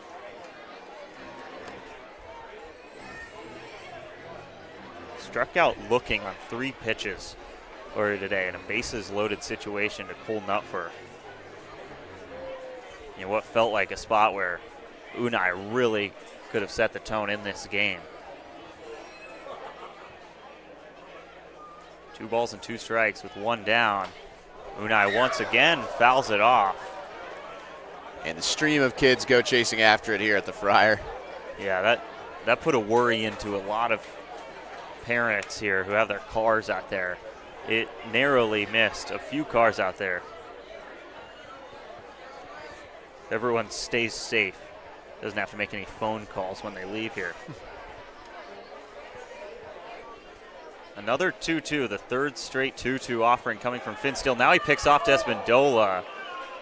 The throw moves rolling away from the bag, and Espindola's back safely. It's kind of a cat and mouse game right now between the pitcher Still and the runner Espindola. Yeah, Espindola's been taking a pretty healthy secondary lead at second base as well. I think that's what Still is trying to maybe alleviate a little bit. 2-2, Une into left field. This is where he went yard yesterday, and that one comes up just short. Galen is able to get a glove on it, and there's 2 down. He came close there, though. Yeah, that one had more pop, honestly, than yesterday's home run. A nice sound off the bat, but Galen just able to camp under it for out number 2. And now 3 straight times in a row, Une has been retired, and that is a huge victory for this Fish Stick staff. Unai now 0 for 4 on the day. Perala now comes up, sitting on 0 for 2 with a walk. But dangerous as ever with a runner on second and 2 down. And the Dudes looking for the lead. Espindola breaks for third. Barsati's throw gets by Kung at third. Good cover by Rolling to possibly save a run right there. So after all that dancing and that kind of mental battle between Espindola and Still, Espindola able to come out on top of the stolen base. I'm not sure Barsati was aware of it at first. Kind of just took it and was, kind of forced to throw. He saw that Espindola was going to get there. Nice job by Kuhn to save a run and push that back to Rolling. Pitch did miss the zone, so it's ball 1. Maybe a bit of an extension inside. You could see Perala just kind of baffled by that call. Yeah, I was too. That almost hit him in the jersey, it looked like, and Perala, kind of a non-verbal. Can't believe that one was called a strike there. 1-1 coming. Perala blooped into center field. It's going to get down, and the Dudes lead 4-3. You felt like either Unai or Perala was going to break through for a hit at some point, and it's Teo Perala bringing in the go-ahead run in the 7th. Yeah, that's a big at-bat. It almost looked like, or it almost sounded like the bat got split there. Kind of got caught on the inside part of the bat, but finds a spot that Gollard can't get to, and suddenly the Fish Sticks find themselves down 4-3. So it's Dudes 4, Slingers 3 here in the top of the 7th inning. Indy Anderson looking to tack on a few more here. First pitch from Still is a strike, and that's the first run Finn Still has given up this year. Yeah, that just speaks volumes to how good Teo Perala has been hitting as of late. Barsati's got to reach at a pitch that runs outside, ball 1. Anderson comes in 0 for 3 with a couple Ks. Nutford really did have his number. Struck him out once swinging and once looking. 1-1, he fouls it back with some pace, and it's 1-2. Yeah, pretty unlucky innings so far for Still. Espindola caught a pitch on the outside part of the zone that might have been strike 3, and then check swinged that definitely was something that broke the plane, and they called it a ball, and he ends up coming around to score on weak contacts from Perala, so kind of unlucky for Still here this inning. 1-2, uncompetitive as the count evens out. Anderson, a single and a walk yesterday before being relieved in the middle of the game, but we just haven't seen that same version so far today. Obviously still dangerous in this spot. Still looking to keep the scoring at 1. He sure does. Nice fastball on the outside half. But Perala brings in a run, and the Redmond Dudes take a 4-3 lead over the DubSea Sealslingers going into the bottom of the 7th inning. Once upon a home in the Issaquah Highlands, the Parkers used Thumbtack for a new kitchen island. Now the pizza is cooking and the kids are excited. Thank goodness for Thumbtack and all it provided. Start your home story on Thumbtack.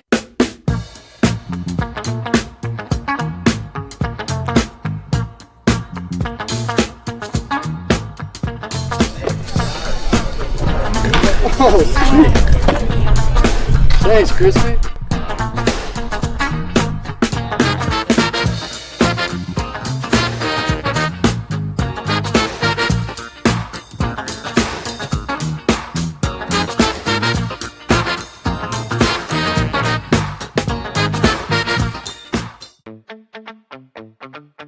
You ever wonder how Crispy gets to the fryer for games?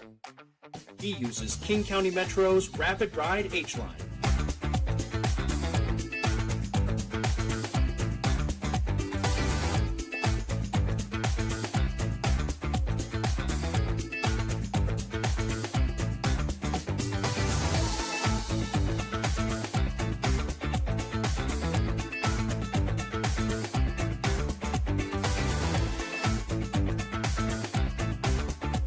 King County Metro, the official commute of your DubSea fish sticks. Noah Coog, Jake Rolling, and Rylan Gullard due up for the Seal Slingers, down a run in the bottom of the 7th. And it will be Dylan Carroll back out for the Dudes, and he's been shut down so far today. Yeah, he has been. And this is a problem now for the Seal Slingers, who were gaining momentum early in the game and then couldn't capitalize on a bases-loaded scenario, and now they haven't been able to score in the last 3 innings and suddenly find themselves down late to the struggling Redmond Dudes. Coon led off the 5th with a double. Like you said, they left him loaded. That is driven out into center field. Tough play for Pham, and it clears his head. Coon might have his second double of the day. He will hold up at second. He thought about 3. But another double for Noah Coon. Have a day, number 14. Yeah, that one was blazed out in center field. Nothing Pham could do about that. A little bit different from his other double earlier today. Saw a fastball in the zone and didn't miss it. Just ripped it over Pham's head, who was playing a little bit more in. So a double down the right field line his first time up. And yeah, have a day, Noah Coon. Jake Rolling now comes up. 2 walks for Rolling today. Had his first at-bat of the year just last night in the 9th inning. And now comes up with a chance to tie this game up in the 7th. Carroll's first pitch, rolling into left field. That's going to get down. It looks like Coon will hold up at third. It's the first hit of the season for Jake Rolling. Runners on the corners with nobody gone. Yeah, there's the Jake Rolling that we're going to become accustomed to this summer. 2 walks and a single now tonight. A little unfortunate. Al Harvey out there in left field was playing pretty far in, so Coon was unable to score, but a nice piece of hitting and 2 straight hits now for the Fish Sticks, who again, it's been pretty much cat and mouse all day with 2 runs each in the second, a run each in the third, and then, of course, after the Dudes put up a run in the top of the 7th, after the 7th inning stretch, the Sticks are threatening. So Dylan Carroll, 3 great innings, but hitters 9 and 10 see him really well in the bottom of the 7th, and the Dudes will turn to the pen, nursing a 1-run lead over the Seal Slingers.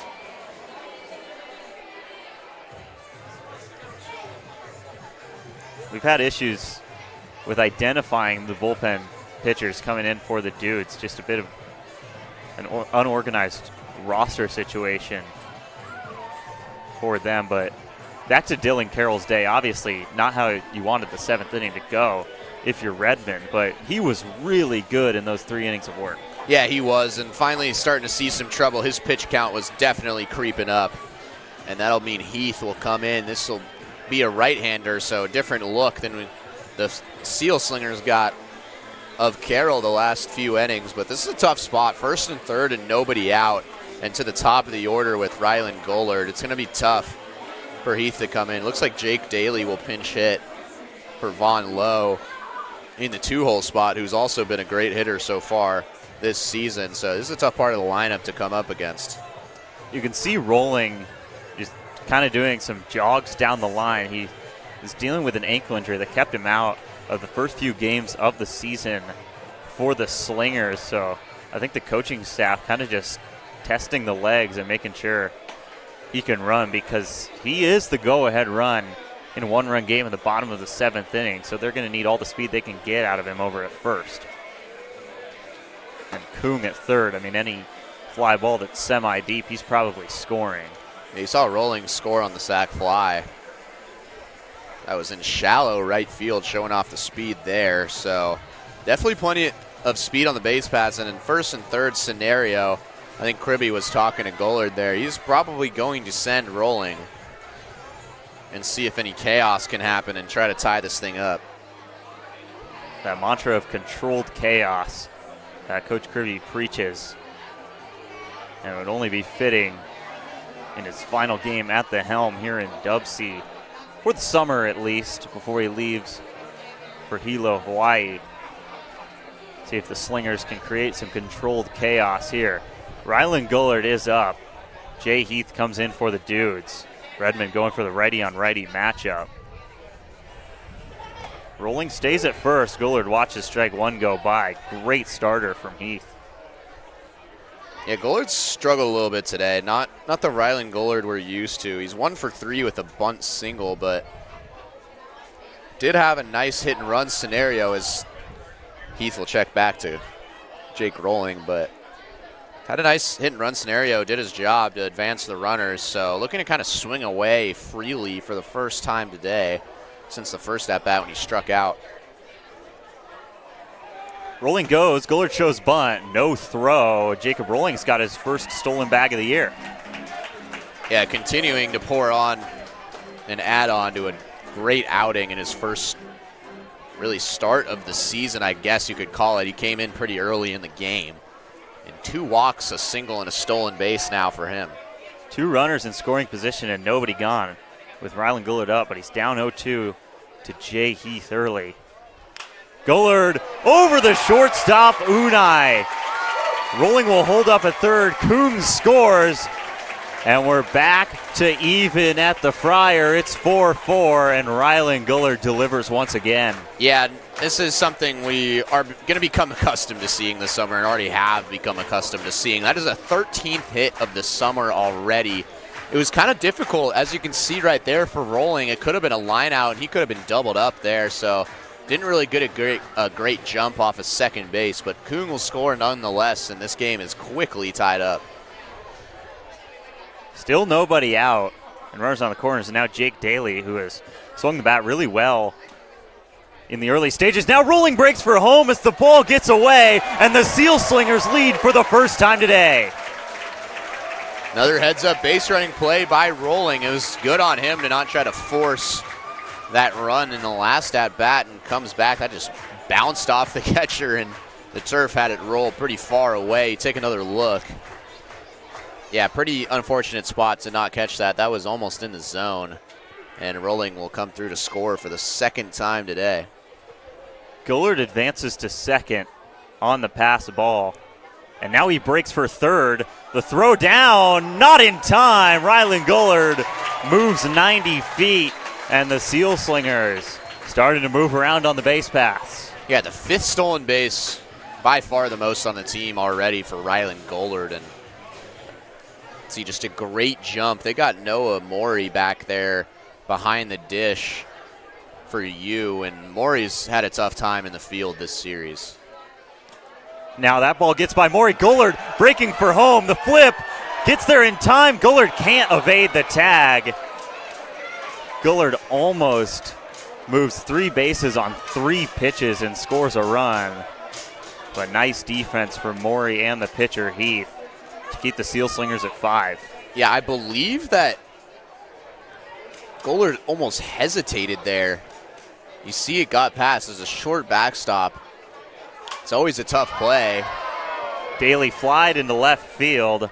Al Harvey pretty far back at the warning track, but he makes the catch. And now, if Gullard stays at third, he scores easily on that fly ball. Yeah, it's a good point. Gullard getting a little greedy. He was pretty active on the base paths before that. Stole third and stole second after that pass ball. But, yeah, that's a big one. But still a lead for the Fish Sticks. And Braden Bartholomew trying to break out of his slump. Bartholomew 0 for 3 today. A couple hard lineouts out to left field. First pitch from Heath is a strike. Jay Heath, a local guy in Redmond, just graduated from Redmond High School. Going to join Jackson Dule at Bellevue College next season. Up 0-2 on Bartholomew. Yeah, Bartholomew struck out swinging on a fastball in his last at-bat after sending 2 almost to the warning track. And still trying to get his feet out from under him. Still a fantastic glove over there at first. He's been hitting in the 3-hole pretty much every game this season, if not every game, and still trying to get his feet out from under him.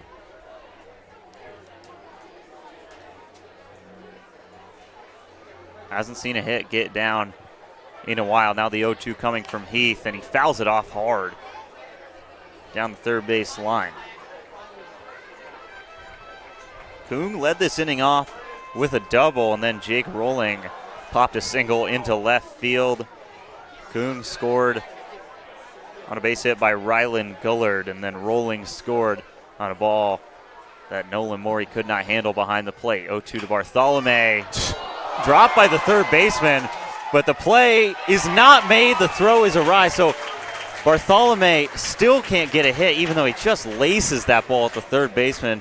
He will reach via error, and you're not going to believe this, the 6th error of the game for the Redmond Dudes. Yeah, it's kind of piling up, especially behind the dish this inning. A couple errors from Noah Morey, but you could see assistant coach Mark Lynn kind of laughing with Bartholomew. Another ball that was on a frozen rope and just right at a defender. Luke Parker shows bunt with 2 outs. It will roll foul down the third base line. Bartholomew had a free bag, but with 2 outs, that's definitely an interesting situation to put Luke Parker in, especially since he's had a good day. 1 for 2 and drove in a run on a sac fly. Yeah, they sent Bartholomew there, and he got a great jump. I really didn't think Parker had to put down that bunt, but it was kind of a bunt and run situation.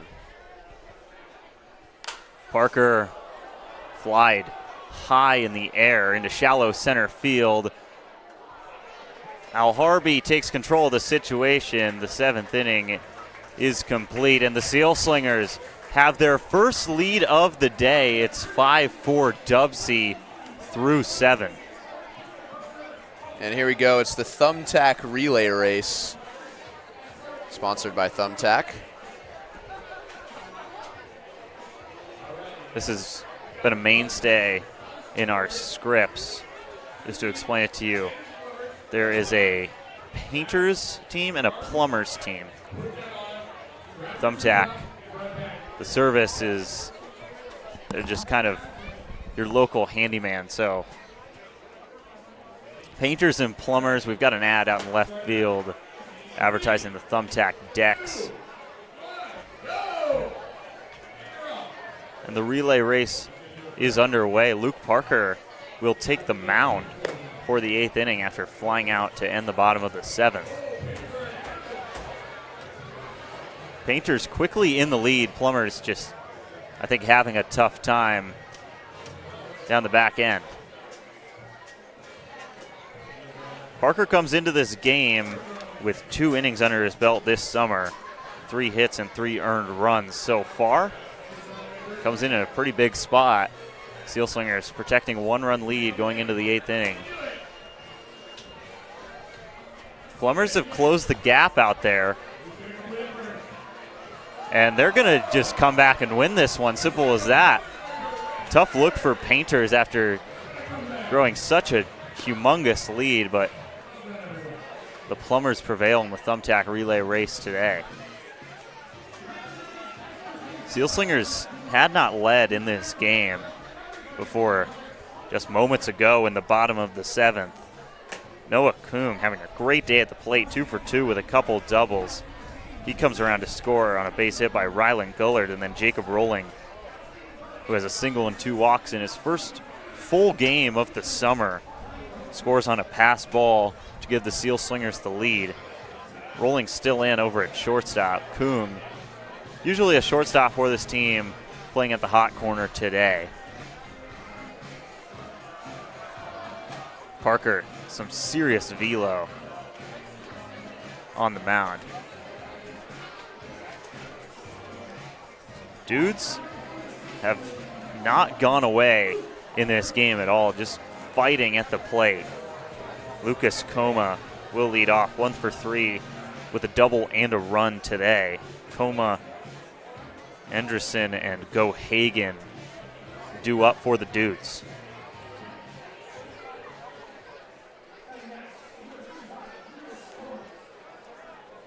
Parker gets the signal, and he will come in. Definitely an interesting situation. We saw this with Isaac Watson in Tacoma on Friday. Started in the lineup, then came into pitch. First pitch from Parker, a powerful strike with the fastball.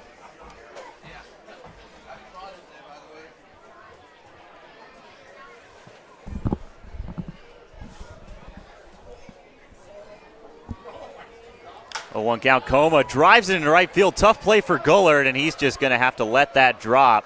Second hit of the game for Lucas Coma. Yeah, really nice piece of hitting from Coma, as he's pretty much showcased over the last 24 hours here at the Friar, continuing to do that. And a big base runner here in the top of the 8th against Parker. Again, still has been a great arm and has been all year. Did let up a run. But that might instill a little bit of fear in Luke Parker, especially nursing just a 1-run lead. Anderson also 1 for 3. That ball slips out of the mid of Barsati. Coma all over the mistake, and a runner in scoring position quickly for Redmond.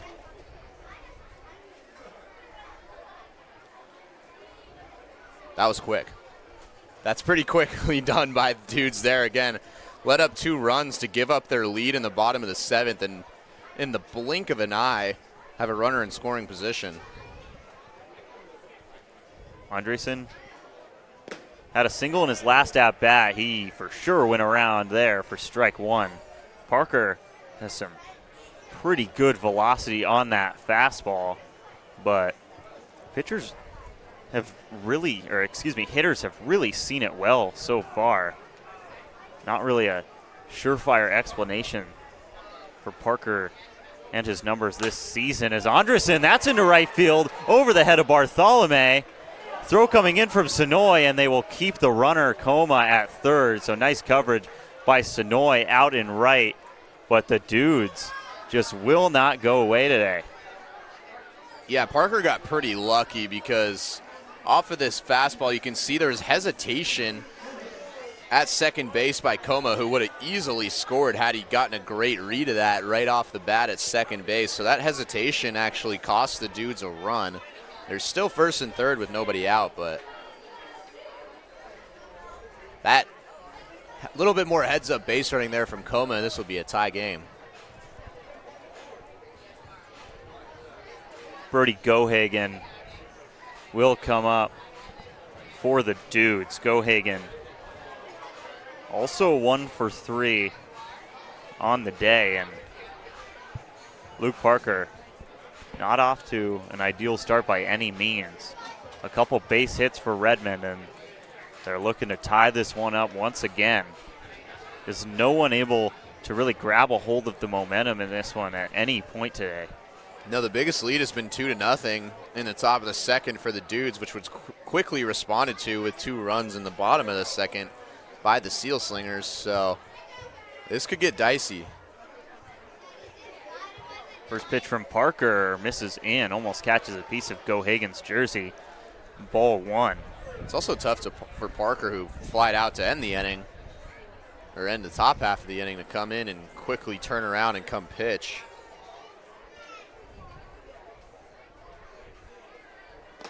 Oh, Gohagen way ahead of it. Strike 1. I think Gohagen's asking for an appeal, but the home plate ump not having any of that. Doesn't even giving him a chance to check over. It's a strike.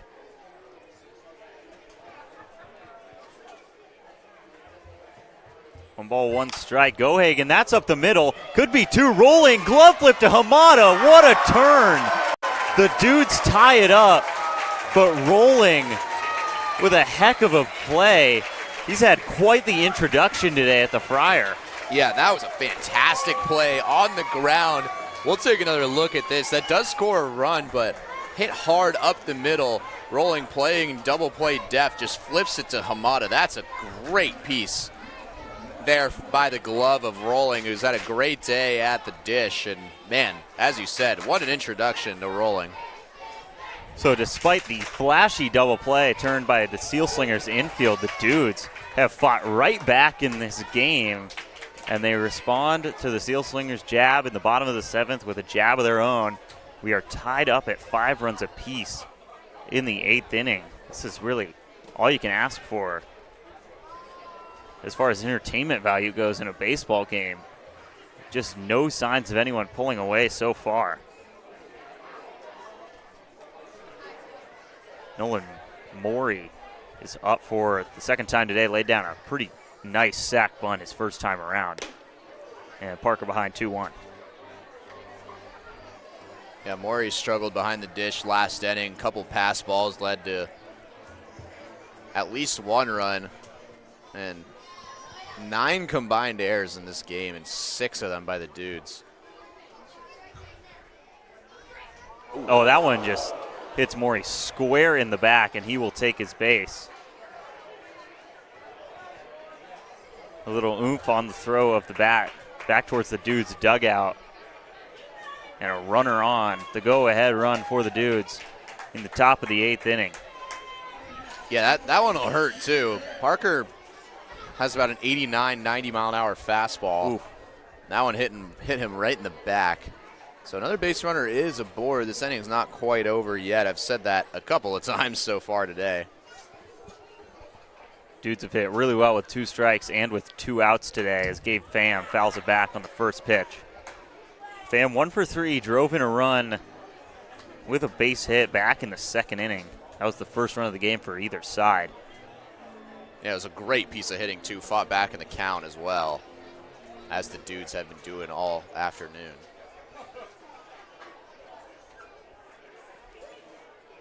Morey thought about going. Good pick over by Parker. You could see Morey raring to go over at first, so he keeps him at bay. I've seen a good amount of action on the base paths from the Dudes so far today as well.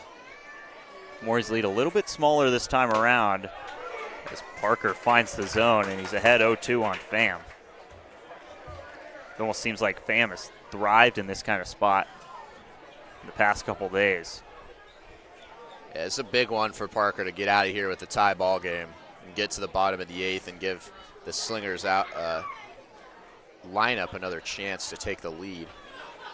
0-2, he fools Pham with the slider outside, but the Redmond Dudes fight right back, and we're knotted up at 5 runs apiece in the late stages of a Sunday matinee at the Friar. Yeah, big for Luke Parker to get the strikeout there after a tough start to the inning, 1st and 3rd and nobody out. Limited the damage as much as he can, got a double play and then a strikeout. But the Dudes just will not go away, and still great attendance here on Father's Day. Happy Father's Day to all those tuning in. And what's been a great crowd, not as much at the Ice Chest, but another sellout crowd, the 5th already this summer for the Fish Sticks, and attendance has just been phenomenal so far. Yeah, it really has, and there was not many open seats. I mean, you know, these games do sell out, but sometimes you'll have an open seat or two on a certain game day. There were not many of those tonight. It was a pretty packed stands at first pitch, and many of them have stayed to see this one out, and it's been a fun one for sure. 5 runs apiece between the Redmond Dudes and the DubSea Sealslingers on the first Sealslinger Sunday of the season. If you like what you see with these jerseys, every Sunday home game, the Sealslingers make an appearance at Mel Olson Stadium. This will be another new pitcher for the Dudes coming in, so Jay Heath's night will be gone.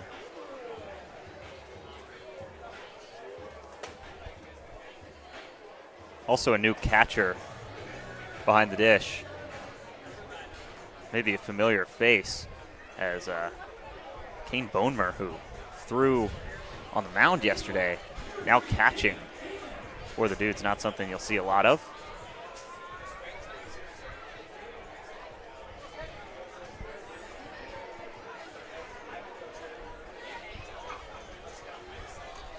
Cade Galen will get his second hacks of the day to lead off the 8th. Struck out looking first time around.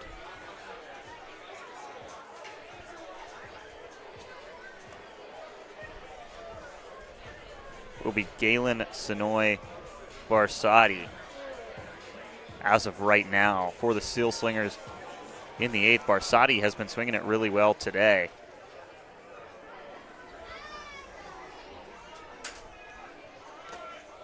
Galen shows bunt and lets it go for ball 1.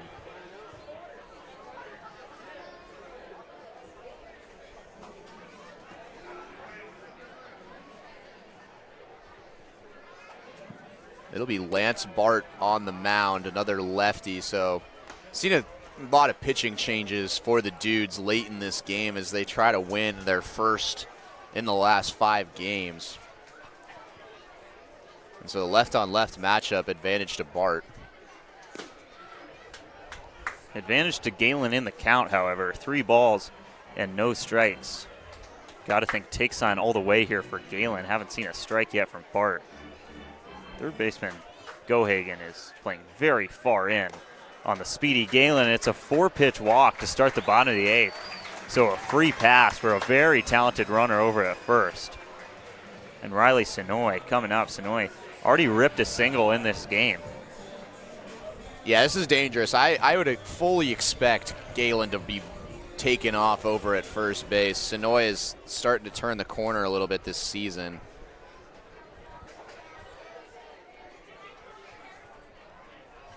Now Sonoy shows bunt. He lays it down. Galen will get to second easily. Bart covers the bunt, and the throw pulls Coma, who's at first now, off the bag. 2 runners on and nobody gone. The Sealslingers creating issues for Lance Bart and the Dudes, and now Peyton Barsati comes up with nobody down. Yeah, that's perfectly done by Sonoy. Kribbe's got to love that. You take another look. The bunt just covered by the pitcher and Bart, but that errant throw, again, not the usual first baseman there with Coma. He couldn't really, or didn't even attempt to stretch out there at first base, so now 2 runners are aboard.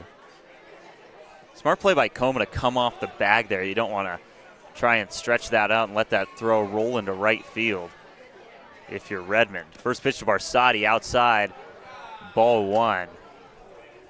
Galen can just motor around the base paths over at second.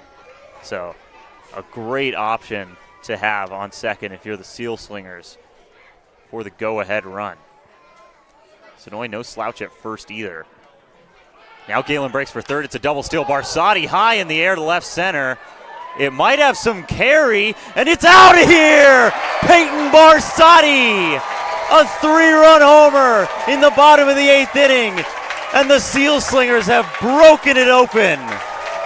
Man, that ball just kept going and going and going. It didn't even look like Barsati thought that was going to get out, but the wind just kept taking it, and Peyton Barsati blows things open, finally takes one of those deep fly balls for a ride, and he'll meet his teammates there.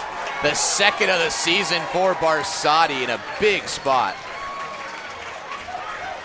A huge swing from Peyton Barsati, and the Sealslingers lead the Dudes 8-5 in the bottom of the 8th. Like you said, it just kept carrying and carrying. You felt like it was going to come down at some point, but it sneaks right over the left center fence. A huge moment for the Sealslingers here. The first pitch to Hamada, who shows bunt, is up and in. You can tell Lance Bart kind of shaken up after a huge moment in this game, and still nobody down. Yeah, that's what the Sticks have been doing all afternoon, just responding to the punches that the Dudes have been throwing them. Responded in the 2nd, in the 3rd, in the 7th, and then again here in the 8th. And that's a big way to do it for Barsati. Hamada goes after the 1-0. It is out into the parking lot. Like you said, the 2nd homer of the season for Barsati. We expected him to pick up a few bombs while he was here with the Slingers this summer. Only his 3rd hit of the season, with just a huge momentum swing in this game. 8-5, the Sealslingers lead. 1-1 to Hamada. Probably the best pitch from Bart we've seen yet for strike 2. Yeah, and it's funny, that was also a hit-and-run scenario, which was the exact same way he hit his first home run back on Monday. So 2 home runs this week for Barsotti, both of them on hit-and-run scenarios where he just saw a pitch he liked and gave it a ride. Hamada holds up for ball 2. Ball gets by Bonemer, but nobody on. And Hamada still looking for his first hit today. Good start to the season, but the bat has kind of cooled down for the second baseman out of Chaminade.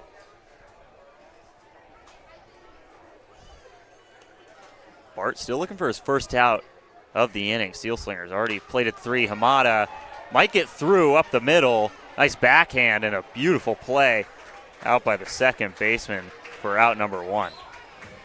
Yeah, ball was hit hard on the ground. It's been Hamada's MO so far. But that one just unfortunately right at the second baseman for out number 1. Bert's still got a lot of work to do to get out of this inning and send the Dudes to the top of the 9th. Noah Kung now up. Kung has just had a big day at the plate, 2 for 2 with a couple doubles. Ended up scoring a run the second time around. Watches the first pitch low. Yeah, big breakout game for Noah Kung, who has seen a lot of walks, but just had a couple of hits coming into this one. Pinch hit at the bottom of the order for Beckett Turnbow. That one's inside. He took the first pitch he saw for a ride down the right field line the opposite way and then ripped one out past the center fielder Pham's head for another double. So big game for Kung. The bottom 2 guys in this lineup, both of which didn't even find their names in the starting lineup, Noah Kung and Jake Rolling, both having big days for the Sealslingers. Kung way ahead, 3-0. This is more of what he's seen coming into this game, just working a lot of walks. And maybe the Dudes just want to avoid this bat right now. Bart finally finds the zone, strike 1.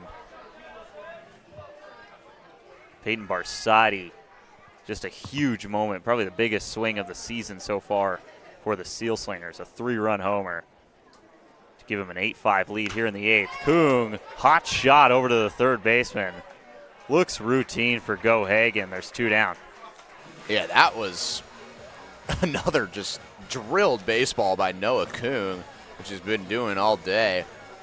That time, Go Hagen had no trouble fielding and kind of just stuck his glove out there. We saw Isaac Watson have 2 errors at third base earlier today. Having a little trouble with that hardened turf out there near third base, but good play nonetheless, and now 2 down. Jake Rolling back at the dish. Couple singles and a couple walks. Great day at the plate. And his first full game of the summer. First pitch found the zone for a strike. And then Bart misses out. Ball 1. Yeah, this is a great introduction to Jake Rolling and the talent he has coming in a little bit late to this Sealslingers lineup.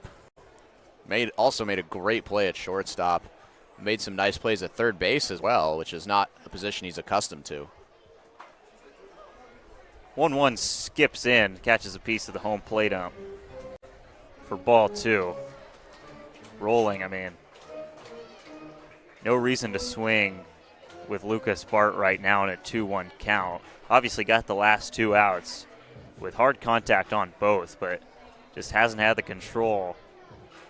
Gives up a 3-run homer to Peyton Barsotti to give the Sealslingers the largest lead either team has had in this game. A 3-run cushion in the bottom of the 8th. As Bart and Bonemer have a chat up at the mound. Makes you wonder, 3-run lead going into the 9th inning. Who do the Sealslingers turn to out of the bullpen, or do we see another inning out of Luke Parker? Yeah, that is a big question because Parker did struggle last inning. Usually that's Zach Hampson that comes out in the closing role, as we saw last summer with the Fish Sticks, but he went in the first, I believe, inning and 2/3 yesterday, or 2 innings yesterday, so unlikely that Kribbe would put him back up. Rolling flied into right field. Should be an easy play for Enderson out there, and it is. So the first time Rolling is retired today, but Peyton Barsotti puts a dent into the scoreboard in the bottom of the 8th as we get another look at it. It didn't look gone off the bat, but all kinds of carrying. He makes it an 8-5 ball game. Yeah, Barsati's second of the year. Couldn't have come at a bigger time. And here he is. Big at-bat for Peyton Barsati. Once upon a home in the Issaquah Highlands, the Parkers used Thumbtack for a new kitchen island. Now the pizza is cooking and the kids are excited. Thank goodness for Thumbtack and all it provided. Start your home story on Thumbtack. Wendy's went back to the kitchen to give our famous spicy chicken sandwich a total upgrade. More crunch, more flavor, with heat that just hits. Is this our best spicy chicken ever? Looks like a yes to me. Spicy chicken just got better at Wendy's. They always say, think happy thoughts. It's easy when you're a Wendy's cookie dough frosty fusion.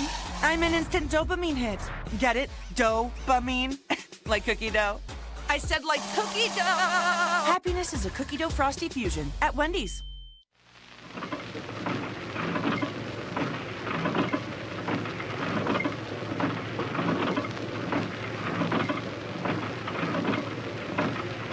Oh, Audrey, look over there. Where? Oh, a whole herd of reindeer beers. Not herds, Audrey. Rainier's come in 6-packs. Oh, Wake up, Harley. Harley, look at the reindeers. Oh, they're just so fresh and friendly.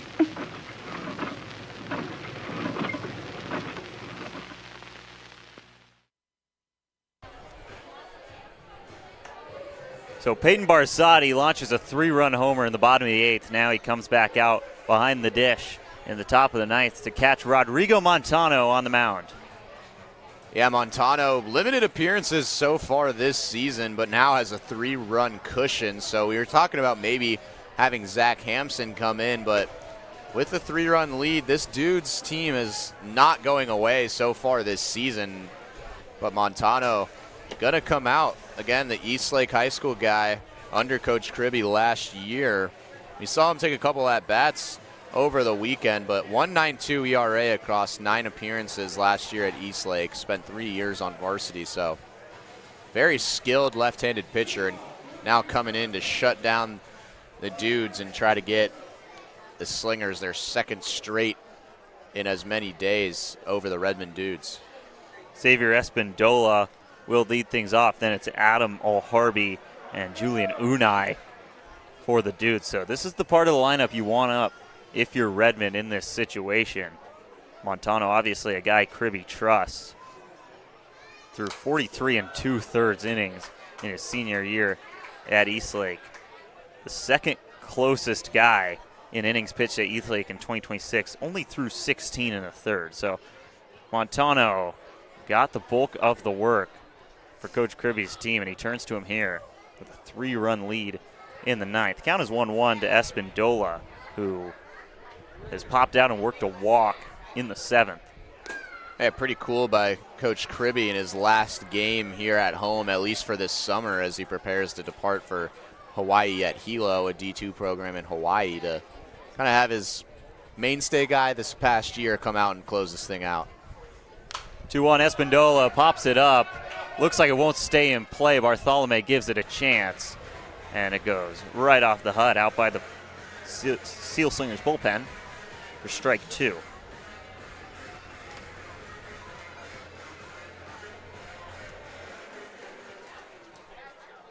Only an inning and a third this season for Montano. Gave up 2 runs, neither of which were earned. Also 1 for 3 at the plate with a double this season. 2-2 to Espindola, misses in. Ran in on the back foot, and the count is full. This would be a big race runner for the Dudes' comeback. Yeah, Espindola worked a serious walk against Finn Still and came around to score. Hard ground ball, rolling handles it. Throw to Bartholomew, right on the money, and there's 1 away for Montano in the 9th. Yeah, I believe that's the 4th putout for Jacob Rolling.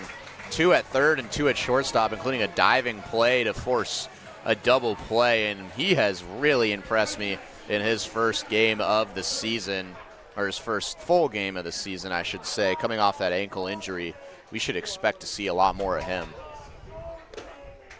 Now Harvey watches strike 1 go by from Montano.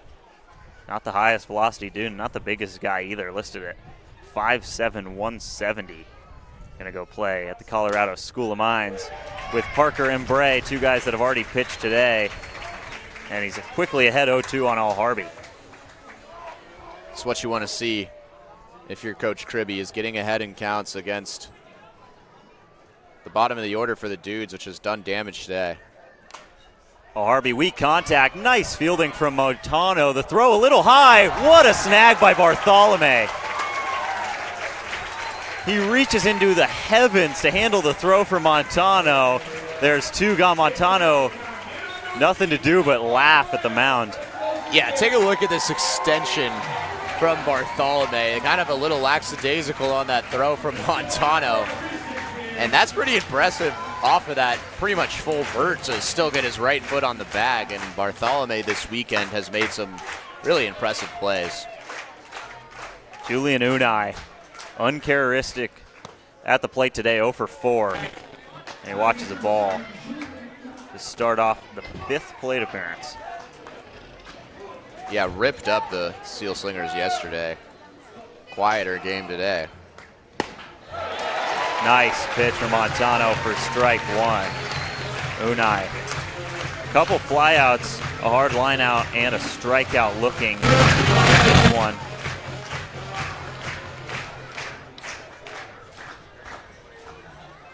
Ball and a strike from Rodrigo Montano.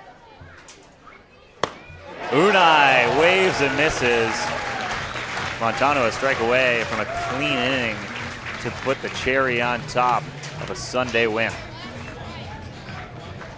Yeah, this would be an impressive one for the Fish Sticks, who responded to every punch that the Dudes threw at them. 1-2. Misses outside. Barsati handles it. 2 balls and 2 strikes. Seal Slingers would improve to 4-4 in PIL play, the first time they would rise to 500 in league play this season. Montano is ready to go. He slings in the 2-2 just outside. Good location. The crowd really wanted that one, but it's full. Yeah, still within striking distance are the Dudes going into the meat of their order as well. The Friar trying to pump up Montano and just put this away right now. Payoff on the way from Rodrigo Montano.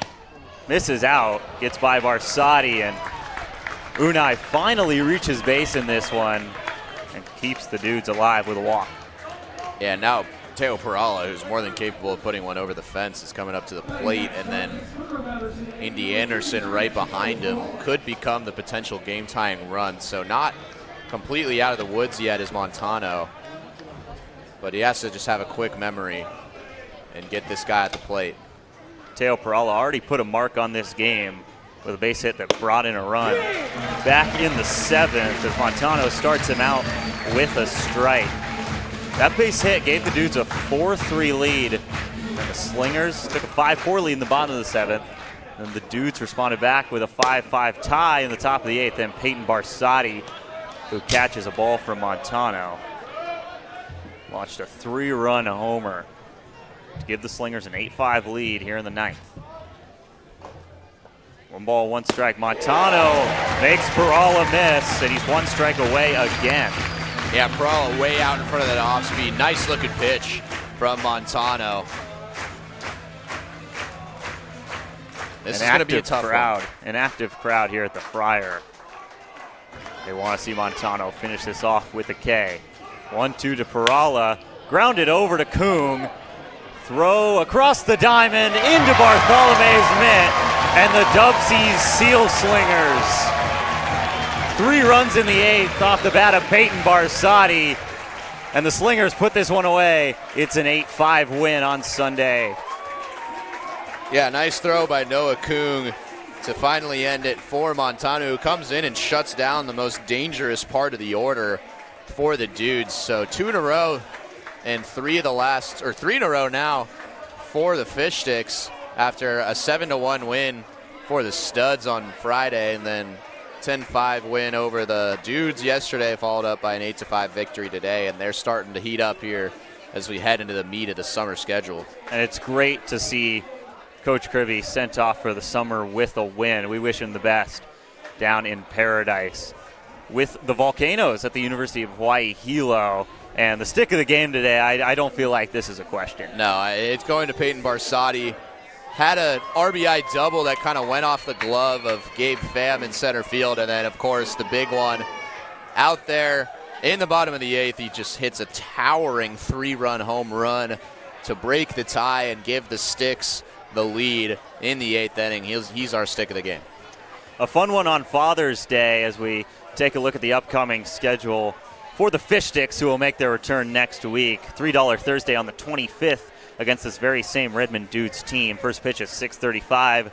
Then on Friday, same time, same team. And then on Saturday, they welcome Bombat into the Friar. First pitch for that one at 6:05 p.m. Peyton Barsati, 3-run homer, 8-5. The Sealslingers get a win over the Redmond Dudes as we get a look at some of the highlights from this game. Jackson Dule, that feels like an age ago, but a great hit there. That ball was shot. Yeah, and that continued his recent hot streak. And then Noah Kuhn came in and pinch hit and had 2 doubles, including the second one there that went over Pham's head in center field. It was a back-and-forth game pretty much all game. Every time that the Dudes scored a run in the top of the inning, the Sealslingers would come back and respond. There's Jacob Rolling with his first hit of the summer. Pretty impressive game for Rolling. He had 2 walks and a base hit in his first full outing as a fish stick, or a seal slinger rather. And then there was Rylan Gollard doing what he does best and driving in runs. Another big game, a couple of hits for Gollard as he continues his hot start to the summer. That one got away from the catcher Maury, and pretty well done by Rolling, and an 8-5 victory. Pretty impressive team performance for the Fish Sticks, who will look ahead at 2 more games against this same Dudes team later next week. There's the big one today.